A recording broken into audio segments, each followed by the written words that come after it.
Ladies and gentlemen, thank you very much for joining us this edition of Leak Project. I am your host, Rex Bear, and tonight we're going to discuss the Anunnaki, Nibiru, the Summerian Tablets, the translations of Zecharia Sitchin. We have an awesome guest with us tonight, folks, and I'm going to pick his brain, so be prepared for a paradigm-shattering, mind-altering discussion. We have Gerald R. Clark with us, author, researcher, electronics guru. He used to be a senior design engineer for Lockheed Martin. He's been a vice president for multiple companies. And I can't even get into the type of work that he did because I just don't understand it. So we're really going to have a good time tonight. And he had the opportunity to travel the globe with several different corporations. And throughout his career, it has allowed him to visit amazing locations that are just so far advanced that even the technology we have today, some of this stuff probably couldn't be replicated. So it's great to have you on the show with us, Gerald. Really appreciate it. I know it's late where you're at, so how's it going? Really great, Rex, and warm welcome to you and all your guests. And I'm really excited about this show because I know how much interest you have in it. Well, it's always been something that sparked my interest. I grew up Christian. My parents were Christian, not real hardcore, but would go to church, a few times every other month, I guess. And just, it was cool. I really liked it, but I never really felt like I was getting the whole truth. Great people, good energy. However, if you read the Bible and you look at it from a technical standpoint, it's just very difficult to grasp because it seems as if so many things contradict each other. And there's so many different books and translations and reference points that you can come up with that it's tough to really grasp what it was like that many years ago when they put it together. So then I found out about Zecharia Sitchin and the 12th Planet, I think, is the first book that he came up with, the Summerian Tablets that he translated, and it talked about these fallen angels or these, spacemen, the Anunnaki that came from the heavens. And they basically altered the original people on Earth to be their slaves and to get gold for their atmosphere and stuff because their planet was depleting the atmosphere. And that kind of made sense as far as how there was this big jump that most scientists today and archaeologists and stuff can't explain in the human paradigm. So that kind of made sense to me.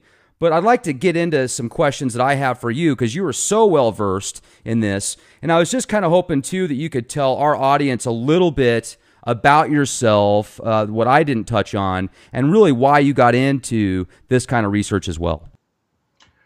Well, I grew up like you. I was a Southern Baptist, so I was pretty ensconced in believing the Bible was the Word of God.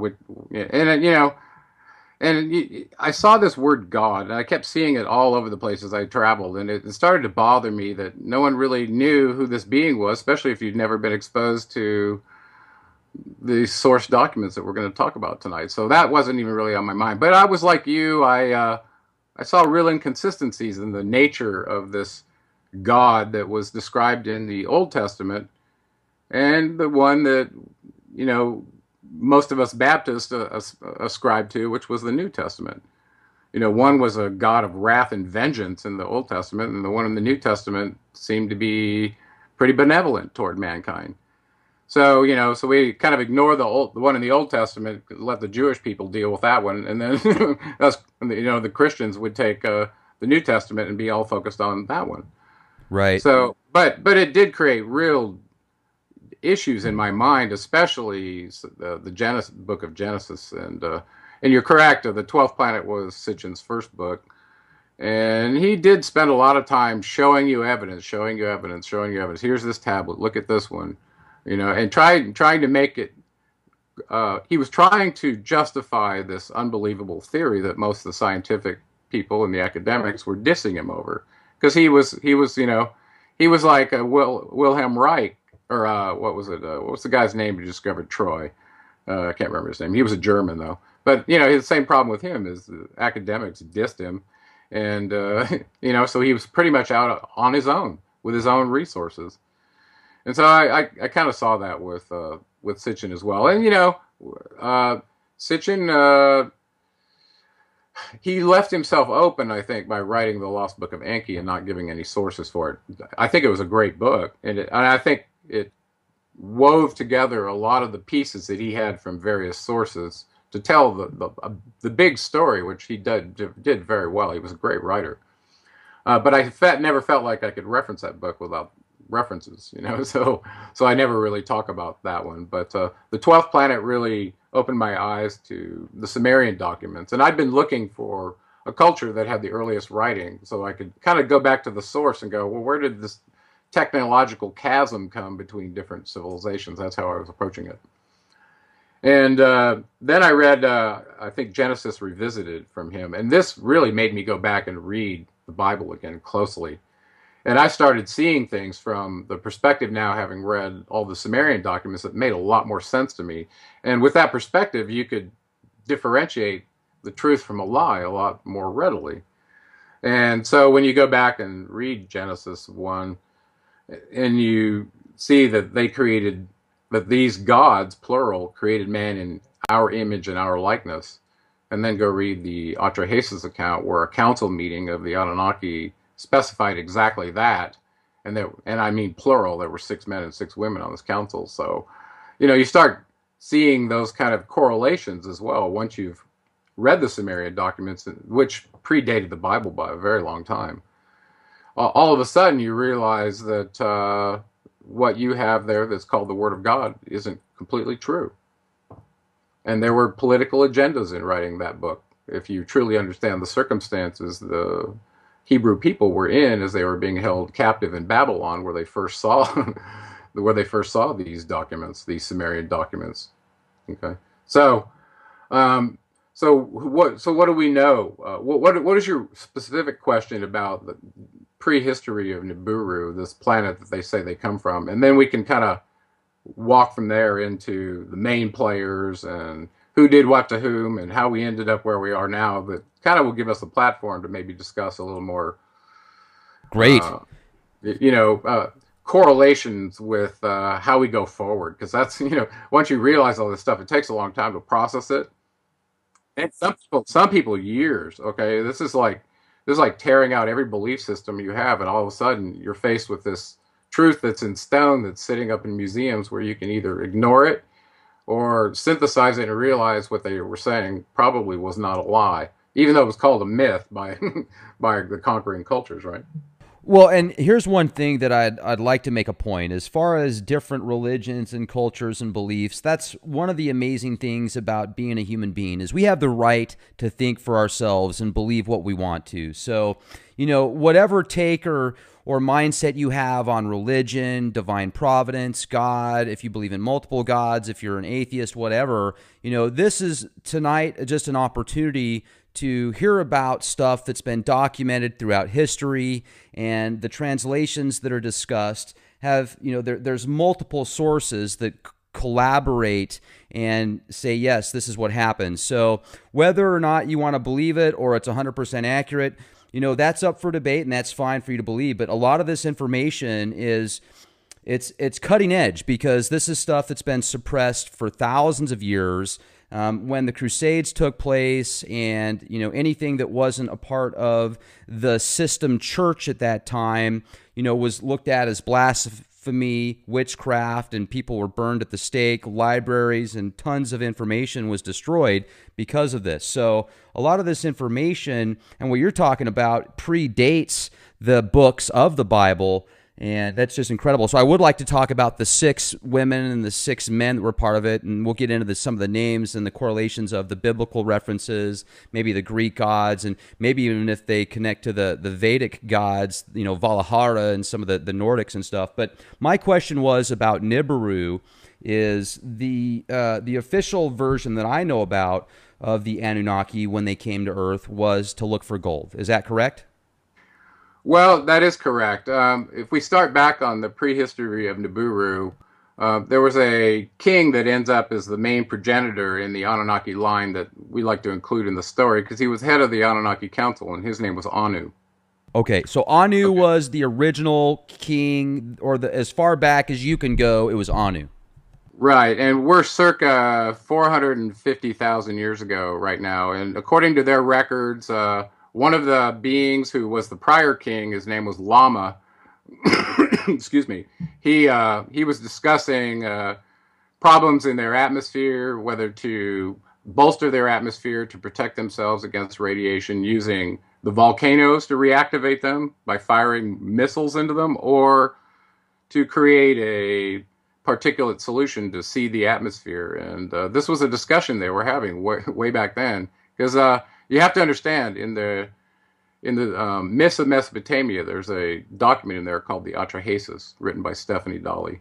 And the document is, I'm sorry, the Enuma Elish. There's Atrahasis as well, but the Enuma Elish is the Babylonian or the Sumerian cosmogony, which essentially describes how our solar system came to be. And why it's important to them is because, according to the account, their planetary system, call it the Nibiru constellation, all right? It looks like they have a mini sun and about 7 planets total. And each planet may have a couple of satellites. Okay. Well, anyway, this constellation somehow, according to their record, in this allegory of this epic battle in space with, think of the planets as billiard balls that are just flying around. Well, they somehow got trapped into our sun's orbit, in a retrograde orbit, according to them, that they weren't in before. And after the first time through, they described all the things they were doing at the inner planets to prepare themselves for shielding radiation, have to blow this up to get it out of the way, all these kind of things. And we didn't really understand it until we got a little more scientific, I think. They were talking about using weapons that could split an entire planet. And that reminds me of like a Type 2 civilization. Right. So anyway, they had atmospheric problems without getting too lost there. They're in a 3600 retrograde orbit, according to them. They kept time in that method in what was called a shar. Even the Sumerian kings list, their reigns were listed in shars. Okay, and if you read the Sumerian kings list that was given to us by Berossus, it shows the first one having a reign of 8 shars, which turns out to be 28,800 years. As unbelievable as that is, and we'll get to that. Okay, but keep that in mind. So they got trapped in this retrograde orbit. It gives them a platform, a moving platform, to see all the other planets that are already in this space. Well, they didn't get out that easily. They apparently had some collisions about the second time around their 3,600-year orbit, such that one of the satellites of Nibiru struck a planet that was in the place where the Earth is now. They called it Tiamat. It broke part of it off. Part of it became the Earth, and the other part became the asteroid belt. And at that point, one of the moons of Nibiru apparently got stuck in its orbit, and they called that one Kingu, which is our moon, which is unusually large for our planet, you have to admit. So anyway, so a lot of these stories they told in this Enuma Elish account, we're now verifying scientifically that what they said is true. And this document is quite old. So from there, they needed a solution, because if you imagine a planetary system coming into perihelion with the sun every 3,600 years, what it would do to your atmosphere. It'd probably strip it of various components that would normally be there, either through magnetic effects, through plasma discharge and radiating it, who knows, okay? But apparently they had this need to keep bolstering their atmosphere, which, and I think they knew in the long run it was a losing battle to continue to do this. They needed a long-term solution, and I think that's partly where the Earth came in their long-term plans. But anyway, they had an collision account in their Enuma Elish with the Earth, so they knew about it, and they called the planet Ki. Okay, and they counted from the outside in, from their perspective, since when they were out aphelion, they were the farthest planet out. So they counted inward, the planets inward, and that if you count that way, the Earth is number 7. That's why I named my second book The Seventh Planet. Okay. So with this problem that they had, the king Anu decided to dispatch his chief scientist, who was called Enki. It was his firstborn son. He was sent to the Earth to do a couple of things. One of the primary things was to find resources to bolster the atmosphere back on Nibiru as they were coming into perihelion with the sun again. So Some accounts show that he was looking in the Persian Gulf initially. That's where he splashed down and built the city of Eridu, which is right there where the Tigris and the Euphrates meet, running through the Sea of Reeds into the Persian Gulf. Okay, so that's according to him. If he did that when he said he did it, that city's 450,000 years old, and it's still sitting there in the desert in Iraq, pretty much, pretty much. I don't know, like a pile of rubble. Jeez. Anyway, so that's pretty amazing. So he came, tried to get colloidal gold out of the oceans. Apparently, if it's already in a colloidal solution, or you can use chemicals to do it and derive it that way, you already got a powder-like form that you can ionize in the atmosphere. It's very simple. Whereas, if you take gold and have to smelt it somehow to get it to a powder form or a form that could be sprayed, think about how you would do that. Would you just make it little tiny particles that you'd spray up there? It'd be too heavy. It would just fall out of the atmosphere, right? So that'd be very, very small particles. So so that was about 450,000 years ago. So Enki Enki means Lord of the Earth, by the way. So his initial title was Lord of the Earth. His half-brother Enlil was still back on Nibiru, and he was born of his father Anu and his half-sister, Anu's half-sister, whose name was Arash. Her other name was Ki. She was nicknamed Ki, Arash.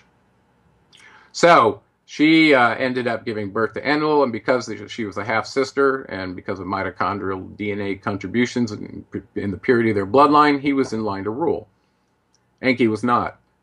So at this point, we're in the Persian Gulf, and Enki's trying to get gold. He brought a small band of workers with him, which he called the Igigi. They also referred to him in the Book of Enoch as the Watchers. These were highly technical fellow gods that generally ran spacecraft, low Earth drones, all kinds of technical things to watch the state of the simulator to report back to the higher ups, okay, whether it was an asteroid coming in or too much radiation, just whatever, okay. That's partly why they were called the Watchers. So they were there to assist Enki in getting this gold from the Persian Gulf. Apparently they didn't get it fast enough. 5,000 years elapsed.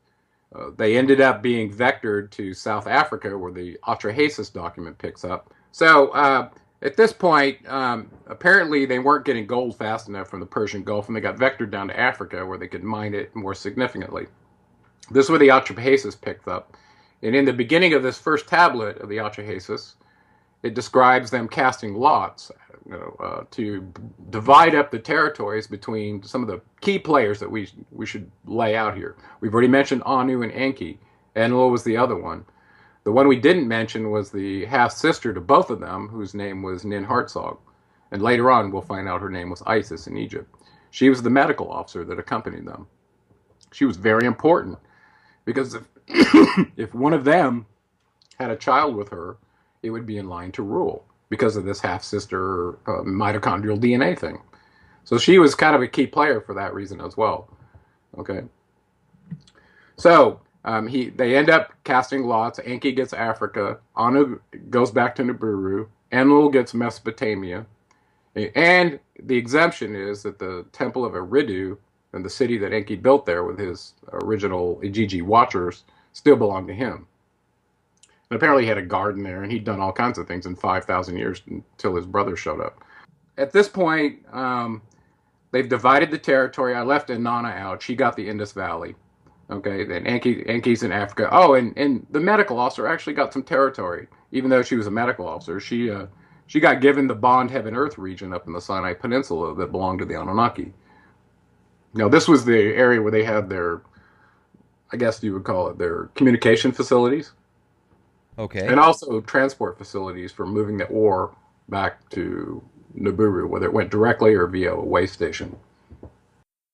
I'm thinking of those in Peru or somewhere out there. They had those ginormous, like, landing pads and very big, kind of, I guess, sculptures of different animals and stuff like that. Was that done by the Anunnaki? Like, was that to give them an idea from space?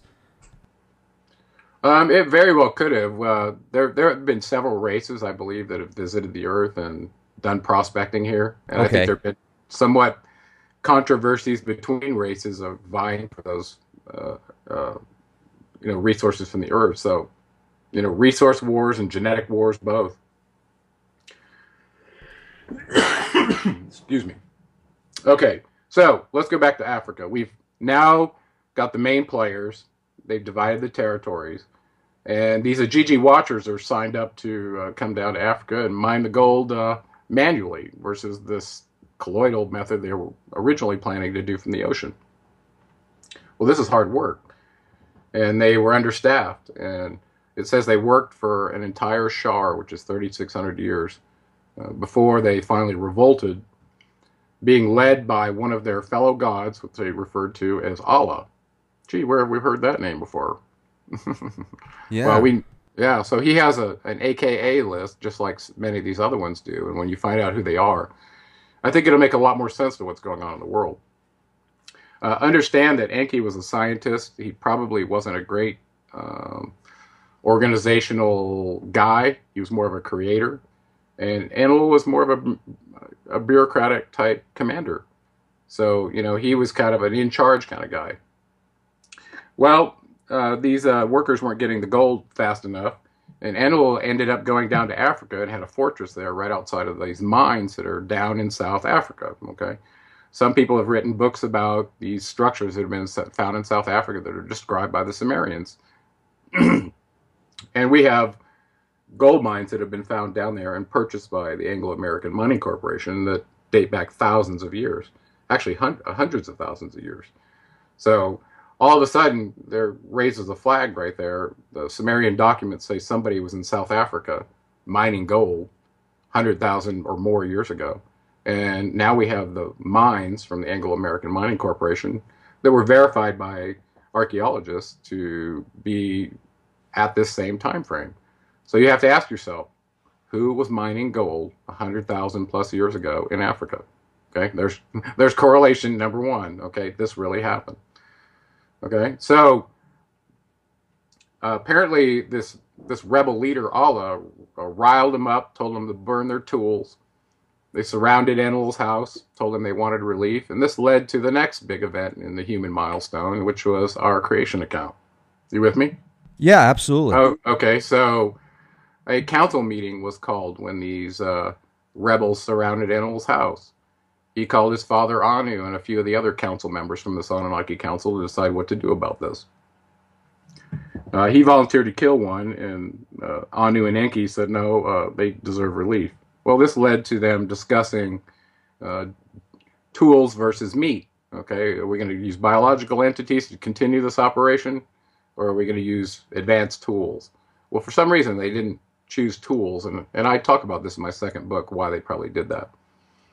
But they did dispatch Enki and his half-sister Ninmah, who was, like I said, Isis in Egypt, to go off and do a genetic experiment with the life forms that they found on this earth. They described that in the Atrahasis tablets. Like I said, this isn't from Sitchin, and I'm definitely not a Sitchin basher, but he pointed us to this document, okay? So it's very important. So they did their experiments, finally came up with a worker that could replace the Ajiji miners. And at that point, they couldn't procreate. So the next character comes in, who was Enki's other son, and his name was Ningshita. And at this point in the story, it's probably good to talk about symbols, but we'll talk about their symbols right about the time they leave Africa and go up to Enki's city, Eridu, in the Garden of Eden. Okay, so at this point they can't procreate, and they've been producing them via in vitro fertilization and not meeting the labor demands fast enough. Okay, and the medical officers involved and some of the other Anunnaki females are involved in this as well. So just like breeding experiments where you might end up with an impotency problem, they had that same problem. So this is where Enki's son Ningshita came in and decided to study the genetics of these beings that they'd created, this Adamu. And he noted that they needed an X and Y chromosome, the genetic material for reproduction. And so he did the gene splicing, fixed them up, and next thing you know, they're on their way up to Mesopotamia, back to the city of Eridu, which was Enki's city, recall, that he built with his 50 Ajiji workers.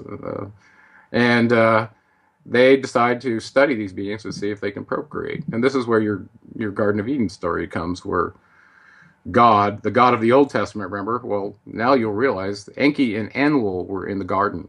And Enki was carrying the caduceus because that was his symbol with the entwined snakes going around a pole, right? We see this in the healthcare industry. Right, Well, right. The oh DNA yeah, yeah. strand Well, deal. this actually was indicative of the fact that he was a geneticist. Okay, so these were the double helix of the DNA that he was showing with an alchemical symbol as part of it that he probably wasn't disclosing all of it to his brother. Imagine he had the ability to go design some genetic being. His brother's the commander, and now they're going to be able to reproduce on their own, which would be a huge threat to his brother, especially since he contributed his own reproductive material to a bipedal hominid zygote that they in vitro fertilized in his half sister. Right. Okay, so he's probably very suspicious of Now that what you he, put it that way. and he hasn't really, like, okay, here's the genetic code and actually the sequencing, and he didn't disclose hardly anything, I'm sure. And he was apparently just brilliant. I mean, whether he should have done it or not, that's another matter, and we can talk about that later. But so they show up in the garden to watch to see if they can procreate. And what does Enlil say? The one playing God. He says, "Don't eat any of these. You can eat anything from the garden, but don't eat this one, or you'll die." Right? Pretty severe. Well, this is Enki's garden, right? That Enlil's in. So who is he to be telling them this in the first place? But anyway, then Enki shows up, the evil snake, right? Who's in opposition to his brother. And by the way, you're going to find out sooner rather than later that these two did not get along. Enki his title means Lord of the Earth, and now his brothers are breathing down his neck playing commander. Imagine. And his title is Enlil. That means Lord of the Air. Right? So that's what their names mean. So they were trying to divide territory so they didn't step on each other, because these were powerful forces to be reckoned with. If you know what I'm saying. Sure.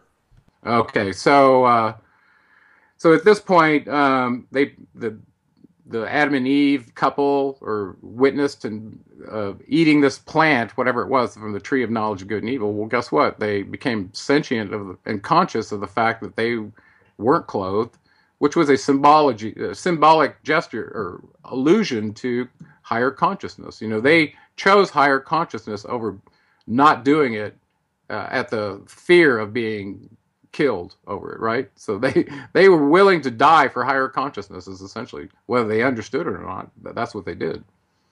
That's pretty powerful. Look what happened. Look what happened. They ate the plant and they didn't die. So the first one lied to them, period.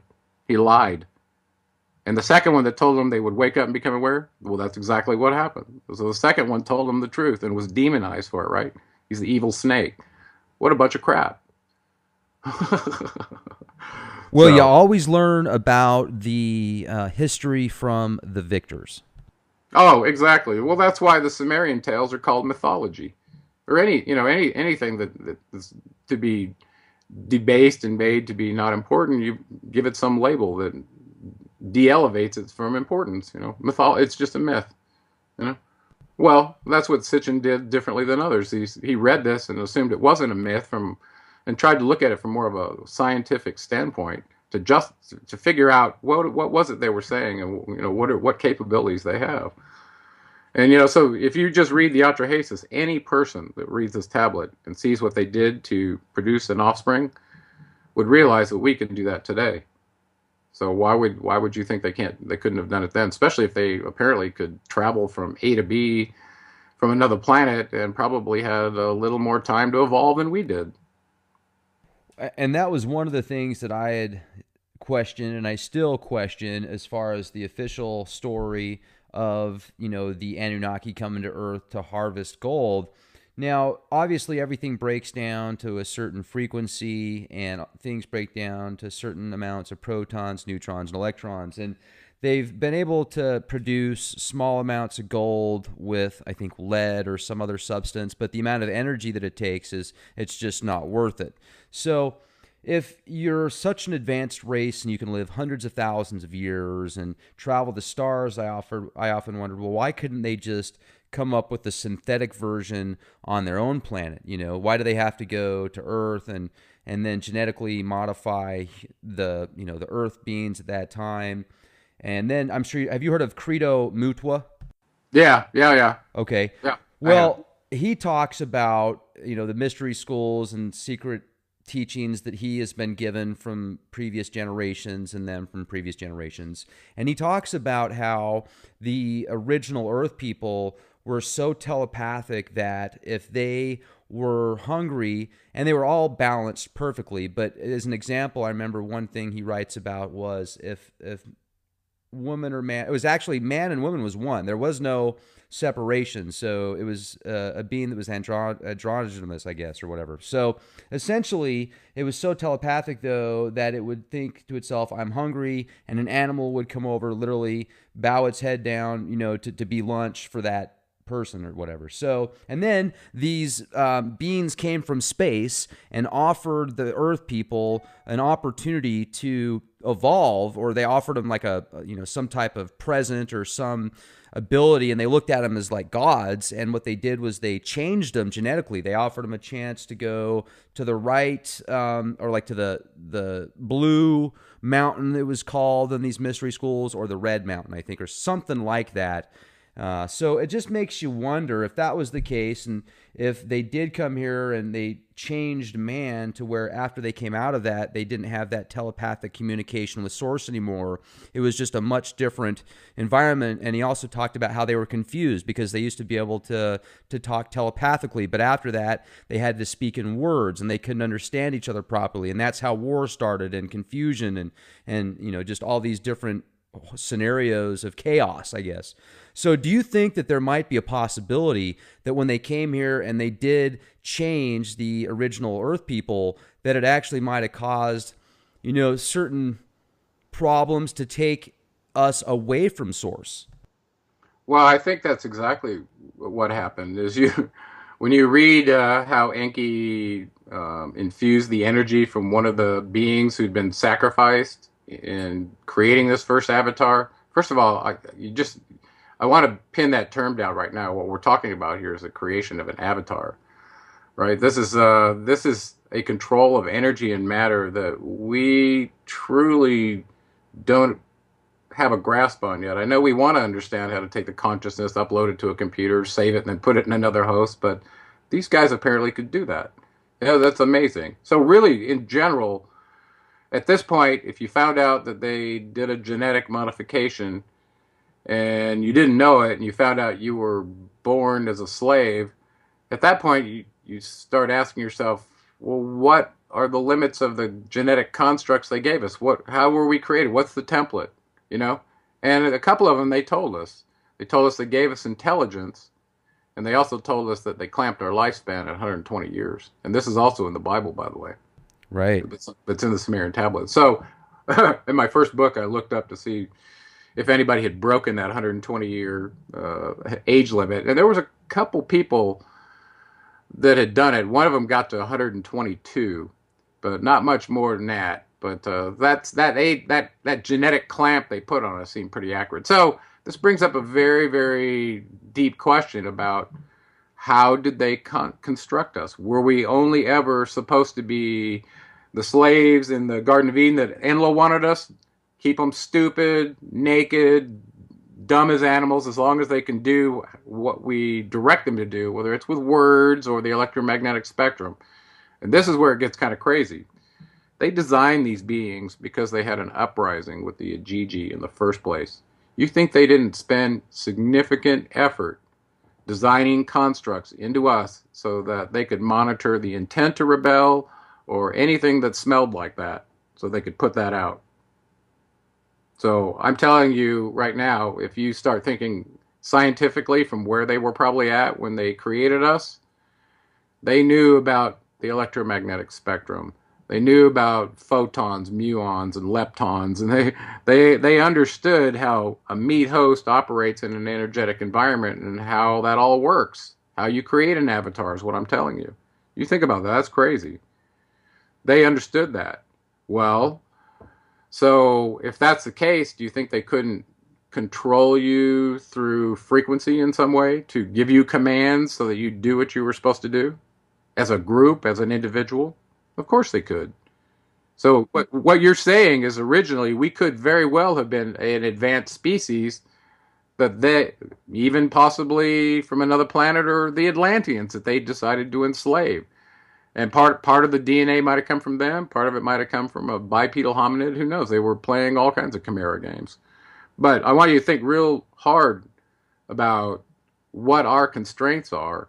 Think about our five senses and how limited they are in frequency and sensitivity in this on the Earth compared to animals. Even we really got clamped pretty hard, is what I'm telling you.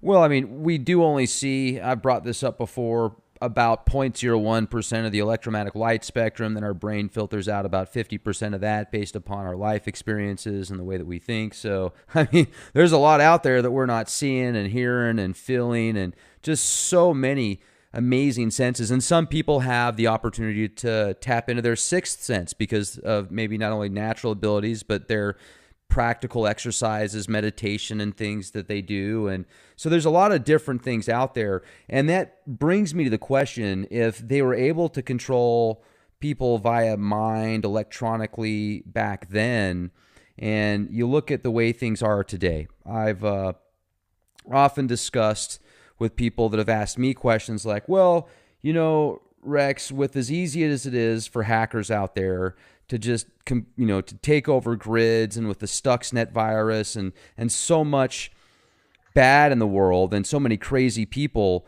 why isn't there somebody out there that's so disgruntled? Why don't they go do something that would actually have a big impact like you see in the movies, right? Because you never really see anything like that in real life. I mean, yeah, there's the occasional thing that happens, but nothing ever really that big.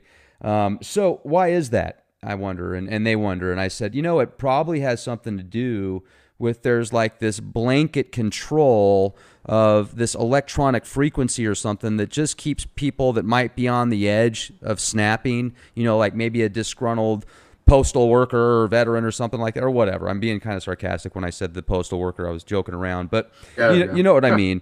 Yeah. Well, you bring up a very good point. Let's just get real specific. In the human brain, is there an organism that is sensitive to the electromagnetic frequency that could somehow be turned into a thought? That's the question, right? Yeah. And if the answer is yes, then the next question is anybody doing that to humans? And we find out there's plenty of evidence. For the first one, if you dive deep into the brain, you'd see, and I discuss this in my first book, that you can essentially introduce a carrier wave with data on it, and it could be voice, it could be images, it could be whatever, just data, into the human brain without going through the auditory canal. And this is, this really, I mean, it may be presented to the ear, but it may be done at a frequency that the ear can't hear. But when you mix these frequencies together, you can actually cause a resultant frequency that lands inside your brainwave region that could put an image or even a dialogue inside your head. And I think Jesse Ventura on his conspiracy show went up to meet some guy at the HARP facility in Alaska. Some doctor who had a device to demonstrate this principle to him. But this is what I was describing in the book. So in general, if somebody can transmit in your brainwave region, and if the signal is higher than the one that you're generating, that one's going to dominate yours. So it's pretty simple. If it's in delta, theta, alpha, or beta of your brainwave segments, how we have them partitioned from about 0.5 hertz up to 20 to 60 hertz, depending on which literature you're looking at. Right. If you're transmitting in that region, and you play some games, you can directly control humans. So without getting too detailed into that, the reality is the electromagnetic spectrum and your meat host, essentially the short answer is your interface to that electromagnetic spectrum is you're a meat modem. Not only do you receive energy from the electromagnetic spectrum and light and quantum energy and all kinds of things, magnetism, gravity, but you also are transmitting. So every thought that you have, that you formulate, ends up as a signal that can be monitored in the brain. Well, any electrical signal, for anybody who knows this, travels through infinite space. So that signal doesn't just stop just because it's bouncing around your head. You're transmitting it through the electromagnetic spectrum. And if someone had the technology, they could aim a device at your head with a low noise amplifier and take that brainwave thought and convert it into the symbols or whatever um, bidirectional memory model that they have set up for humans, which, by the way, we do have. So we know how that works. So the end result of all that is you were designed in a way where everything that you think is transmitted. I mean, even the telemetry of your body can be received remotely. Heart rate, respiratory rate, everything. Okay? So when the Bible says that, quote unquote, God knows the number of hairs on your head, well, if they know about your genetics, they can determine that, right? So I Right. want you to think about that. And nothing you've ever said, done, or seen is a secret. You were designed as a telemetry host to be dropped into remote situations and planets and be their avatar agent. And nothing has changed. Nothing. Yeah, let me jump in real quick, Gerald, because you're bringing up some really cool topics here. And have you ever personally, before you discovered all this, just wondered those kind of questions like, man, am I looking at stuff and is this being somehow recorded into the Akashic records or for some future race or entity or somebody to be able to tap into? Or that's pretty incredible. Oh, I had the experience. I felt like it was happening by Right? direct. Yeah. I think it happens to a lot of authors. Actually, it's a crazy experience. But yeah, Yeah, it's incredible. I just wanted to bring that up. well, I think about this. Since the '60s, our three-letter agencies have had the ability to read a license plate from space Yeah, and demodulate brainwaves. So they've been able to read your brainwaves and decode them since the '60s. sure. I So I mean, want, absolutely. So think about yourself as a human antenna and a transmitter. So whatever energy is going on in your body, they can sense that too. Whether it's first chakra all the way up to seventh chakra, which one's working, which one isn't. Brainwave activity, is your corpus callosum allowing lateral ventricle fluid bidirectionally go across? How awake is this being is what I'm telling you. So they can read your intent just from your energy body and your thoughts. Now think about this. If these Anunnaki built these replacement workers and they didn't want any revolts again, that would make sense that they would have that kind of snooping ability onto our meat host, don't you think?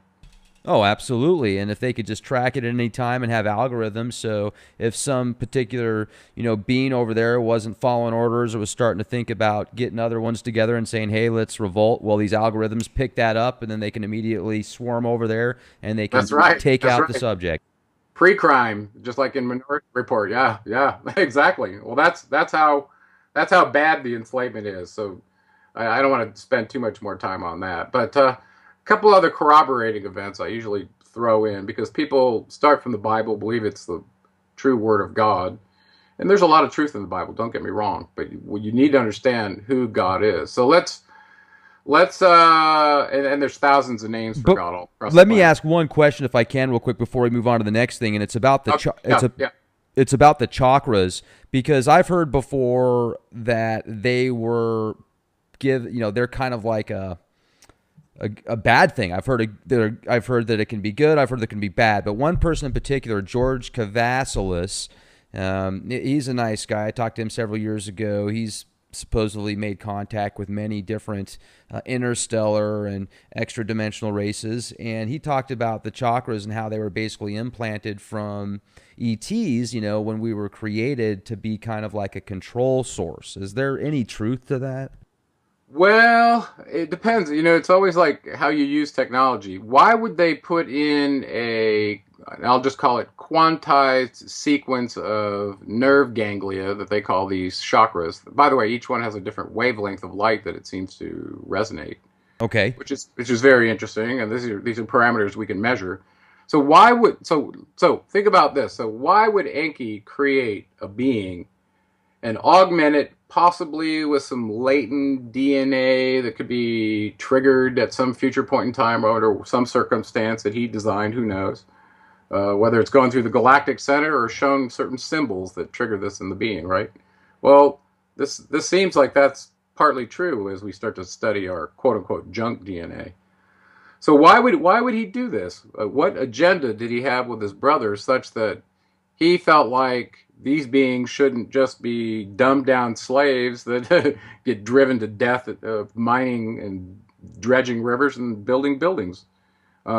What if What if he was a little more benevolent than that, and he decided that I'm going to put the constructs in them to allow them to evolve spiritually and physically to the same place we are over some period of time under some circumstances, and I'll be in control of the catalysts that allow them iteratively more consciousness. And by the way, that correlates exactly with the Mayan calendar if you look at the Zolkin calendar.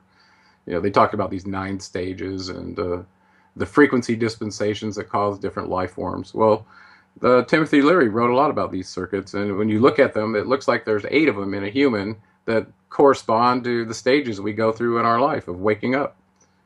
So, so as far as the chakras, why would he put into a construct within us to allow us to take on more and more consciousness until we achieve, this highest level that can be measured, by the way, with lots of different kind of imaging equipment now? Why would he do that? Because he didn't want us to be enslaved forever. He knew, I think, in his heart that at some point in the future that slavery was going to be cast off, that they couldn't be controlled because he had created them to slowly turn into the Anunnaki. As a matter of fact, he says that in some of his writings. We have become them. We may not be as big as they are, and we may have clamps on our DNA, but it's possible that those clamps could be taken off energetically in one fell swoop. Who knows, right? Change of a brainwave frequency that goes into your brain that is modulated this particular way, and it unlocks some genetic trigger. Who knows for sure, right? Right. So so I think he was at odds with Enlil over access to higher consciousness, and this is really the real battle for humans all through history, is how do we get to the truth about where we came from, where we're going? Because if you had all that, you wouldn't be susceptible to all the BS and the lies. But so Enki seemed to be the same persona as Prometheus, in that he gave life to us, but he also was benevolent to us to the best that he could without getting walked all over by those who didn't want him to. Okay. And then, go ahead. Well, so, this brings up the whole Noah story that people talk about. And we can do that one, which I've done so many times. I'd actually like to skip that one and actually go to the real source of what caused my head to spin around when I was looking at this data. And that was the lamentations, the documents that were found in the city of Ur. Now, you have to understand the Anunnaki had several cities before the last big flood, Noah's flood, if you will, and they had cities before that as well. And the last flood, I think, was approximately 12,000 years ago. That's what all the records seem to indicate, and it also corresponds with the DNA samples of the ewes. And so Enlil was the chief deity of the city of Ur. Now, so there was Ur and Nippur and Eridu, like I told you, was the very first city, and Bad Tabira and Sippar and Nineveh, several of them. Okay, well, he was the chief deity of the city of Ur, or Nippur, but he also had a presence in the city of Ur, which was very important to them. This was kind of Ur Nippur was like their mission control center. Okay, this is where Enlil was totally about that place. That was his. Remember, I told you they drew lots in the beginning, right? And he got given that territory, so that was his. Okay, so as you're reading into these documents, realizing that the progenitor of all 3 world's religions came from that city, okay, and his name was Abram before he got renamed, right? And he had a brother named Haran, and they had a nephew named Lot, right? So you know about that story. Well, all of a sudden you realize that Abram's father, Terah, was serving this deity in the Ziggurat temple at Ur, who was none other than Enlil. There wasn't anybody else there. It was his territory, remember? And all of a sudden you realize out of this area that Abram became the patriarchal figure for Christianity, Judaism, and Islam. Well, you ask yourself why. Why was this being whose father was serving as the chief priest to Enlil, who, by the way, was also called Yahweh? So all of a sudden now you come into the canonical Bible realizing who this being was and where he's from, and you go, wow, this is the source of it all right here. He was also known as El Shaddai and several other names. Jehovah, Okay, those were names for Enlil. And all of a sudden you go, oh, OMG, right? This was the one that was calling himself God in the Garden of Eden in the city of Eridu. So all of a sudden the veil is lifted. Do you see it? Enlil is The basic. So bureaucratic. how did you get that connection with all the different names that you just brought up? Like that? Well, I had to do a genealogy table to keep track of all these crazy names, and I have it on my website for sale. I actually ended up doing a vinyl scroll that's about 3 feet by 8 foot tall, with all the names on there, so you can follow these through. Okay, but all I had to do was see Enlil's name. Oh, and by the way, his son Allah, Nanar Sin was another name for him, was the king of that city in the second dynasty. So now all of a sudden you realize the rebel down in the damn mines was his kid. You think he's going to be kind to his kid for what he did, causing a disruption in the gold mining processing? Milestones that his dad, Anu, was probably very concerned about. So all of a sudden, these major names are falling out in religion. Let's just do those now. So Enlil is Yahweh. He's the one that's portrayed as God in the Old Testament. He's the one that tells the Levites to go kill each other with a sword, right in Exodus 32:20. Okay, the same God of wrath and vengeance. Well, guess what? There's a lamentation of Ur in my second book where he blows up the city of Ur while Nanar, who's Allah, and his wife were in the city. They barely escaped. Apparently, Nanar was injured. So, so now you're starting to find out the real story of who these beings were. Okay, so who was Jesus, and who was Enki? What role was he playing? Now that you found out that Enlil was playing the God role and Enki was portrayed as this evil snake, well, now all of a sudden you realize those roles are just the opposite. Just the opposite. How do we know this? Enlil went on a tirade to get rid of the humans about 600 years after that primitive worker experiment, if you read the Atrahasis and read it closely. Not only did he introduce communicable diseases that killed people twice, cut off the food and the water supply, but that's when he ordered the flood by his brother, Lord of the Seas. Instead of the Lord of the Earth, he got disambiguated with his brother, and he got assigned the oceans. Well, where does that ring a bell? Now we know that Enlil, while we're doing the names, was Zeus. Okay, we know this without question. And Enki, his brother and nemesis, was Poseidon, the chief deity of Atlantis. These names start to fill in the blanks for you now. Now we got Allah. We got who supposedly God or Jehovah was. And now all of a sudden you find out that the one who actually did the genetic experiment to create us was none other than Enki and his half-sister, who was Isis. Well, she had other names all through many cultures as well. Another thing too is I'm thinking about the Old Testament talking about people living 800 years, 900 years, and then after the flood, it's 120 years. So was that also because of a rebellion or something like that? So they decided to kind of, I guess you could say nip it in the bud. Well, you're referring to the genealogy table in Genesis from Adam to Noah, and in that account, several beings lived up to 900 years, and I think Methuselah lived up to 960 something years. He was the oldest. Well, those ages are incredible, but if you look back to the Sumerian kings list, we have just a couple before the flood and then after the flood. And before the flood, it's quite amazing. If you look at their rulerships and the cities they were in this area in southern Iraq and that area, okay, it was quite amazing. The first one was given the kingship of the first city that Enki built in the Summerian kings list, and that was the city of Eridu, and his name was Alulim. They name him, and they name how long he ruled that city. Like I said, he ruled it for 8 shars. Well, a shar to them is 3,600 Earth years. So that's 28,800 years that Berossus wrote down in that Sumerian kings list for the very first one. Is that incredible or what? Yeah, absolutely. Well, you can keep going.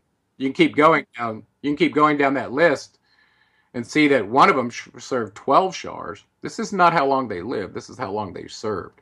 So now all of a sudden these lives from Adam to Noah don't look so long. I mean, how long do they live? Is there a place that you've ever been able to find out that states it? Well, it seems to depend on the circumstances they're in. The Earth was a foreign territory for them, and it caused what they called rapid aging to their bodies, and they had to do something about that. And that's where the medical officer came in to deal with the decaying of the telomeres in the DNA. These are the little end caps that, when the cell replicates, that if it doesn't shorten, then the cell is okay. If it gets some damage through the end caps, then this is what shows up as aging in our bodies. Okay, so this was reported by them, and their medical officer set about to do something about that. Well, imagine originally their DNA was such that it didn't decay, and they could live forever as long as they, you know, did certain things energetically to revitalize themselves, like a battery, if you will. And this has been reported in several of their writings that even the Greek considered their gods immortal, right? Well, maybe it was just they lived so much longer than them that they couldn't verify how long they lived. Let me jump in real quick because you brought up the Greeks. They kind of, correct me if I'm wrong here, but isn't the overall theology of the Greek gods is they are immortal, but they don't really have a soul, and that's why they're upset with humans, because humans are soul, because they do have a soul? I've never heard that. I do believe that if you look at the Anunnaki Council of 12, and I put this in my first book, I call it the God Table, okay? Well, if all of a sudden you realize that Enlil was playing the role of Jehovah in the Old Testament, God, Yahweh, and you lay this table out in the various cultures that they were exposed to. If they lived a long time, they didn't have just one culture or civilization that they were exposed to. And we see this through all the ancient civilizations. When you start really looking into it, you can come up with a God table that significantly portrays these main Anunnaki players as the gods of that culture. That's true in India. It's true in the Viking tradition. It was true in the Armenian gods when I went and looked at those, and it was also true in Asia. So when you really look, and it was true in Ireland too. So when you start looking at who these beings were and living a long time, they were also venerated in various cultures too. So that's how, let's just follow one of them through. For instance, let's just follow this being named Sheeta, who was the geneticist that I told you about. Well, in the Enuma Elish, he's discussed in there being affiliated with the planet Mercury.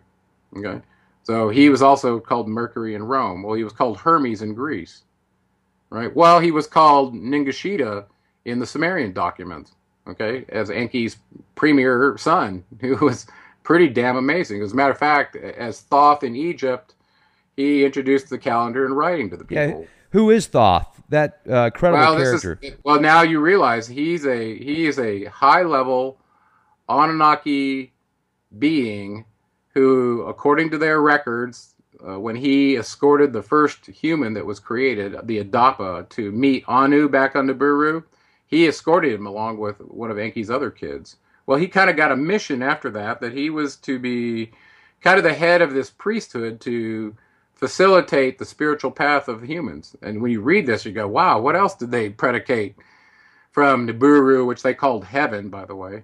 What else did they predicate in our path so we know what we're up against? And so Thoth Ningishita is a very, very important character in this whole thing, and he's an Enki. We kind of delineate between the offspring of Enki and Enlil because they were so opposed to each other. I call them the Hatfields and the McCoys. But Ningishita was so important. He actually also has been credited with writings, massive numbers of writings. The Egyptian Book of the Dead, the Book of Thoth. According to the Emerald Tablets, he was the author of those as well, which he was called Thoth the Atlantean, and then came over to Egypt to establish everything that he did. Well, now you realize that Africa was given to Enki, and it would make sense that his son would be there doing what he did. So all these mystery schools to wake people up that Thoth built coincide with this kind of rival over higher consciousness that the Enlilites didn't want. You could think of these as the New World Order. Let's steal all their sovereignty and their rights and just make them good slaves. Versus beings who are on a spiritual path that should be allowed to access all the constructs that, they're have a right to from. Oh, and this is what I wanted to talk about here. So at this point, you have to ask yourself, well, if the Anunnaki did really do all this and create us, then who created them? And how do they fit into this whole picture? Does that that ought to come to your mind after a while? You'll realize that. But Oh, of course. in their writings, Enki in particular mentioned one of their emissaries, whose name was Galzu, who brought them messages back and forth from Nibiru, and so he talked about having an encounter with a being they called the creator of all, who basically we would truly call God, the source creator of all, or the infinite source, or whatever you want to call it. Well, they said they had an encounter with that being, and it turns out in the Emerald Tablets, Thoth calls him the creator of all, just as Enki does in his writings. So it's interesting that they chose that title. And in Thoth's writings, in my second book, he talks a lot about the constructs of a human. So we're looking for the manual, in essence. How were humans created in this crazy genetic experiment? What are the rules for this game? And is there a way out of this enslavement? Because everybody can probably take a detached perspective and look around the planet and see that the idea of freedom is kind of a farce.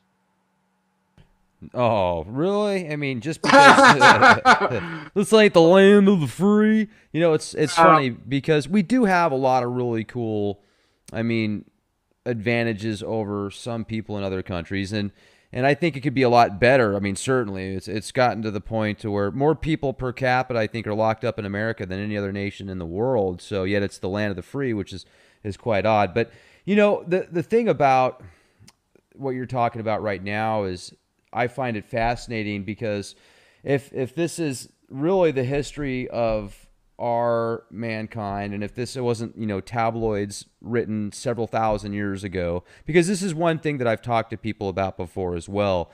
Even if it's 10,000 years old, if the writings are 20,000 years old, if they're cave paintings that are 100,000 years old, it doesn't necessarily mean one is truer or more accurate than the other. However, because there is so much out there and different writings and texts that kind of correlate with each other from different parts of the world, then you can say, yeah, that's incredible. And one thing I wanted to talk to you about was the Emerald Tablets and Thoth again for a minute, because I've always been fascinated with those writings. Do you think so you do feel that those are legit and that wasn't just written by a very smart, eclectic? I've gone back and forth with this, and just like Sitchin's work, and ultimately for all of us, it's true. You've got to expose yourself to the knowledge and go through a process of determining what's true and what resonates with you. And usually it turns out to be an internal feeling that's unique to you, that something could be true to you and not true to somebody else. So it may not be meant for your path, right? Sure. Yeah, absolutely. So that being said, I read it the first time and I found it pretty wild. And then I for some reason, something stuck in there with me. If you applied some of the scientific thinking that we have now, that we didn't have in 1925, by the way. I mean, the idea of parallel dimensions and this model in the Emerald Tablets fits perfectly with string theory. I mean, my goodness, the concept of an avatar, the ideas of differentiating energy and matter to the distinguished level that he talks about. Some of these things that end up in the Emerald Tablets, the idea of using a power that you started to allude to earlier, of this supposed ability to manifest matter out of thin air. Well, apparently this shows up in the Emerald Tablets as well. So we're like, okay, is this all just myth making, or was this true? And I went through this as well, and I had probably read them 100 times. And each time I would find corroborating evidence that couldn't possibly have been known by somebody at that time, unless they were very, very advanced. And my wife, Kristen, and I were just talking about that today, because there's naysayers on everything that comes out, so you always feel like you're in a political campaign with people throwing you barbs and everything else. But ultimately, if you can find corroboration level learning and evidence that's convincing for you, I don't think you can do any better than that. So for me, and I've read a lot of Thoth's writings, a lot of the writings in there coincide with the same character of this being that I've read in other sources. So for me, I believe they are true. And another thing too is I'm just right now even looking at 10 amazing structures that were built who knows how long ago. The first one is Pumapunka, and then I'm looking at, let's go down here a little bit further, the Nazca lines that I was talking about as well. And then you've got the Sacsayhuaman. Then there's the, Stonehenge and some of these things. It's like, Yeah, Göbekli Tepe was just dated at about 12,000 years old. So all of a sudden, you're like, wait a second, that predates Egypt and Samaria as well. Like I told you. do you think they were Anunnaki then that built the stuff? Well, I actually did some traveling back and forth to Turkey, and one of the first cities there that caught my attention was the one farther to the east, or to the west of Göbekli Tepe, and it's called Çatalhöyük. And they found some similar features there that they found at Göbekli Tepe. But it's only supposed to be about 9,000 years old, but still it was quite old. So I looked at this and I started doing some research. It's actually what got me started into history, was doing business in Turkey. And I found out that the Hittites dated very, very far back into history. And they had a set of gods. I was looking to see if they correlated with the gods that ended up back in Mesopotamia after the flood. Because you realize they would have been in this Fertile Crescent region on high ground, up in the Zagros Mountains in that region, even further to the east, if they were part of the Hittite capital, which apparently these ones were, at Göbekli Tepe and Çatalhöyük. Well, they seem to have a very strong affiliation through the Hittites with their storm god, who was known as Iskar-Adad. Well, he's one of Enlil's. He's an Enlilite, if you will. He's from that clan. So there's a direct tie-in to one of the offspring of Enlil to the Hittite capital. Okay, so I find that very, very amazing. Another thing too is the all-seeing eye, or the eye of Horus, has been, talked about and broken down into different possibilities of what it actually is. What's your take? Well, this goes all the way back to the Zoroastrian period, where Enki was known as he of the sacred eye. So he was the one who was called far-sighted Enki, that basically had the ability to probably use the electromagnetic spectrum, do all these things that we talked about, to interface with the race that he spawned. So this takes us to the Isis, Osiris, Horus myth that's so important to the Egyptian understanding. And by the way, if you look at the Egyptian Book of the Dead, Thoth, Osiris, and Isis are three of the key players in that story. Well, if you now listen to what I just told you from Sumeria, Thoth, who was Ningshita, was a geneticist who did the genetic upgrade, okay? He got appointed to be mankind's teacher. Sound like the messenger of the gods to you? Pretty much the same title, right? Right. And Isis was the medical officer and half-sister to Enki. So if he had a child with her, and by the way, I truly believe after much research that Osiris was another incarnation of Enki. He was known as Ptah, the developer, in the early dynasties of Egypt. We're talking, you got to go back 50,000 years ago when the Egyptian civilization first spawned, according to their records, from Atlantis, okay? So Enki, I believe, was Osiris. His half-sister Isis was the other person in that story. And Horus looks like it was a new being that was kind of in line to rule because of being from the father and the half-sister. And, who knows what kind of conflict that brought up between the Ankyites and the Enlilites. And by the way, they fought a lot over this very kind of thing. So I believe Horus, if you read in the story, he was very powerful, and he was given the rulership over Egypt after he smote Seth. Well, he also had some interactions with one of the other main characters, who was Thoth, who built the vessel for him to go and battle Seth and win. So here Ningshita, Thoth, and his and his father Enki and his half sister Isis, all in this story. And now it'll start to all make sense to you when you realize who they really were. Okay, and this is where it gets really difficult for the idea of these beings having avatar bodies and that they could have more than one. This is the crazy part of Thoth's teachings, is they would go into a stasis state and be able to roam out of their body like an out-of-body experience and occupy any avatar host that was of their genetic, had their genetic mark on it. Right? That's all of us.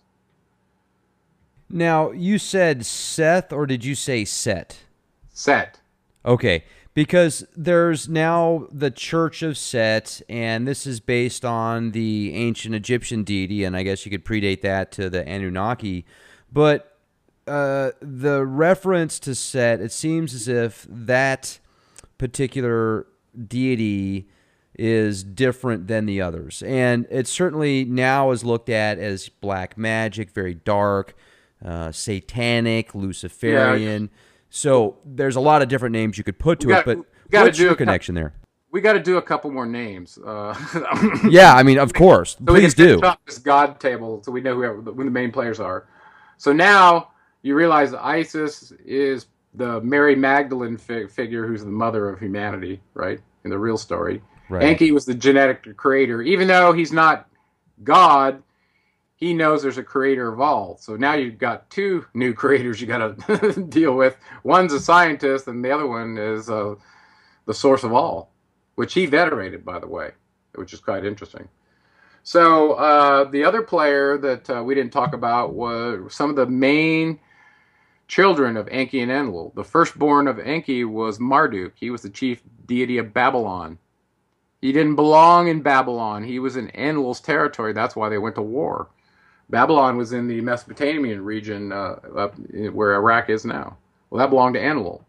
He was a very powerful deity, by the way. And he ended up actually defeating Enlil in approximately 2000 BCE and took over the Anunnaki Council rank of 50, which for them was the Lord of the Earth. So it went 60, 50, 40, 30, 20, 10 for the men, and then 55, 45, 35, 25, like that for the women. And there were 6 men and 6 women. It was balanced. Okay, so now we're starting to get these biblical histories. We know who Allah is, who was Nanar Sin, who is the crescent moon god that is now followed by Islam, right? Now we know that Enlil is behind the God of Abraham, Isaac, and Jacob, who's propping up the Jewish state and America. Okay? All of a sudden, we talked about Marduk, but he disappeared, right? Or is he around? So all of a sudden, you have to then ask yourself, are they here? Did they leave? This main body force that we're describing right now did not leave. They stayed here. Now, whether they took interim voyages to Mars or the moon to set up way stations or do whatever, that's possible, but they're still here. And they're running the show, just so you know. Speaking of Saturn, the holiday of Saturnia in Rome was a holiday that was associated with the god Apollo, eventually. Well, Apollo was none other than Ninurta, who was Enlil's premier warring son. Okay?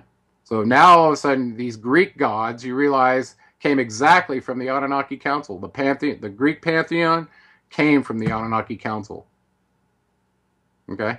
Okay, like Medusa. Well, she wasn't a primary Olympian goddess. There were only 12. Remember, then they had all the minor ones, and these are all their kids, okay? All the ones that may have been born directly of 2 gods, or more likely, if they were demigods, they were born of a human and one of these Anunnaki. Let me jump in real quick. Each planet in Greek mythology represents a certain god, and that's one thing that I'm wondering is, how is there a connection there? I mean, I know if you look at... I put this in my God table. You beat me to it. So we started out in Sumer, where we had Enki and Enlil and Ninmon and Hartzog and Ninurta and blah blah blah. And did I say Inanna? I meant to. Okay. Okay. And there were other ones as well. Well, when you go over to the Greek, you end up with the Olympian gods. But when you went to Rome, you ended up with Jupiter, who was Enlil. Poseidon or Neptune was Enki. They claimed these planets, by the way, in the Enuma Elish as well. They already had laid claims on these. And I believe Uranus belonged to Anu, and on and on and on. And Mercury belonged to Ningshita, who was Thoth. Okay, so once you get this table in front of you, you can see the darn name and what culture they were in. it'll make a lot more sense to you. And then the continuity of those attributes is clear through the cultures and the symbols too, by the way. Look at Thoth's caduceus that came up in the Garden of Eden because his father had it before he gave it to him, right? This winged staff with two snakes around it. Well, this ended up with Thoth in Egypt and also with Hermes in Greece. He's still carrying that same symbol. So if you pay attention to the symbols, you can also a lot of times pin down which one of these guys it is. Now look at the trident that's carried by Poseidon. Okay, that was Enki's. So you start to see these symbols, and you're like, okay, well, they clearly had a set of coat of arms or symbols, so you can start to figure this out. Right. And I'm looking at the Norse gods and goddesses right now, like Odin, the Asir. All those ones. I have a table on my blog that lays out who those are based on who I think they were from the Anunnaki. And I'm starting to do this with every culture because it just keeps coming up. Now, do you think there's a spiritual connection as well, or some type of metaphysical connection to these planets, or is it just real estate for them? They've got a deed to that planet, kind of like in Jupiter ascending. No, I think there is a energetic connection that if you basically line up planets and put them in the energy field of the Earth, you can change the resultant energy that you get here without getting too complicated. So, if you were born into a zodiacal sign that had that particular energy for that time, it may have some interaction with our DNA that creates the archetypes. And this was a design construct from Enki, who also did the zodiac. So, so these ancient methods that they use for tracking the stars, designing their avatars, keeping them in check, we're just now getting sophisticated enough where we can actually even talk about these kind of concepts. Genetic engineering, right? So even the idea of a energetic barrier, like was shown in Star Wars, where you could keep beings out and other ones in. Well, look at what's happened with Boeing and some of these other defense contracting companies. They're actually filing patents because they now understand how to do that. So as our incremental knowledge grows, the idea of the Anunnaki story becomes even more believable. And you think they're still alive and well, and they're the ones that are still controlling the scenes, like Enlil and Enki? I do. In my first book, I posited the question: will the Enkyites find a way to thwart the Enlilite push for a new world order? And it's not just Enlil, okay?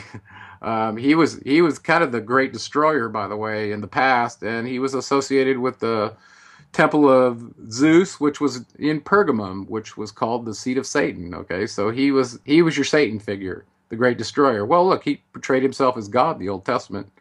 Isn't that the biggest reverse lie you've ever heard? Well, that's the truth.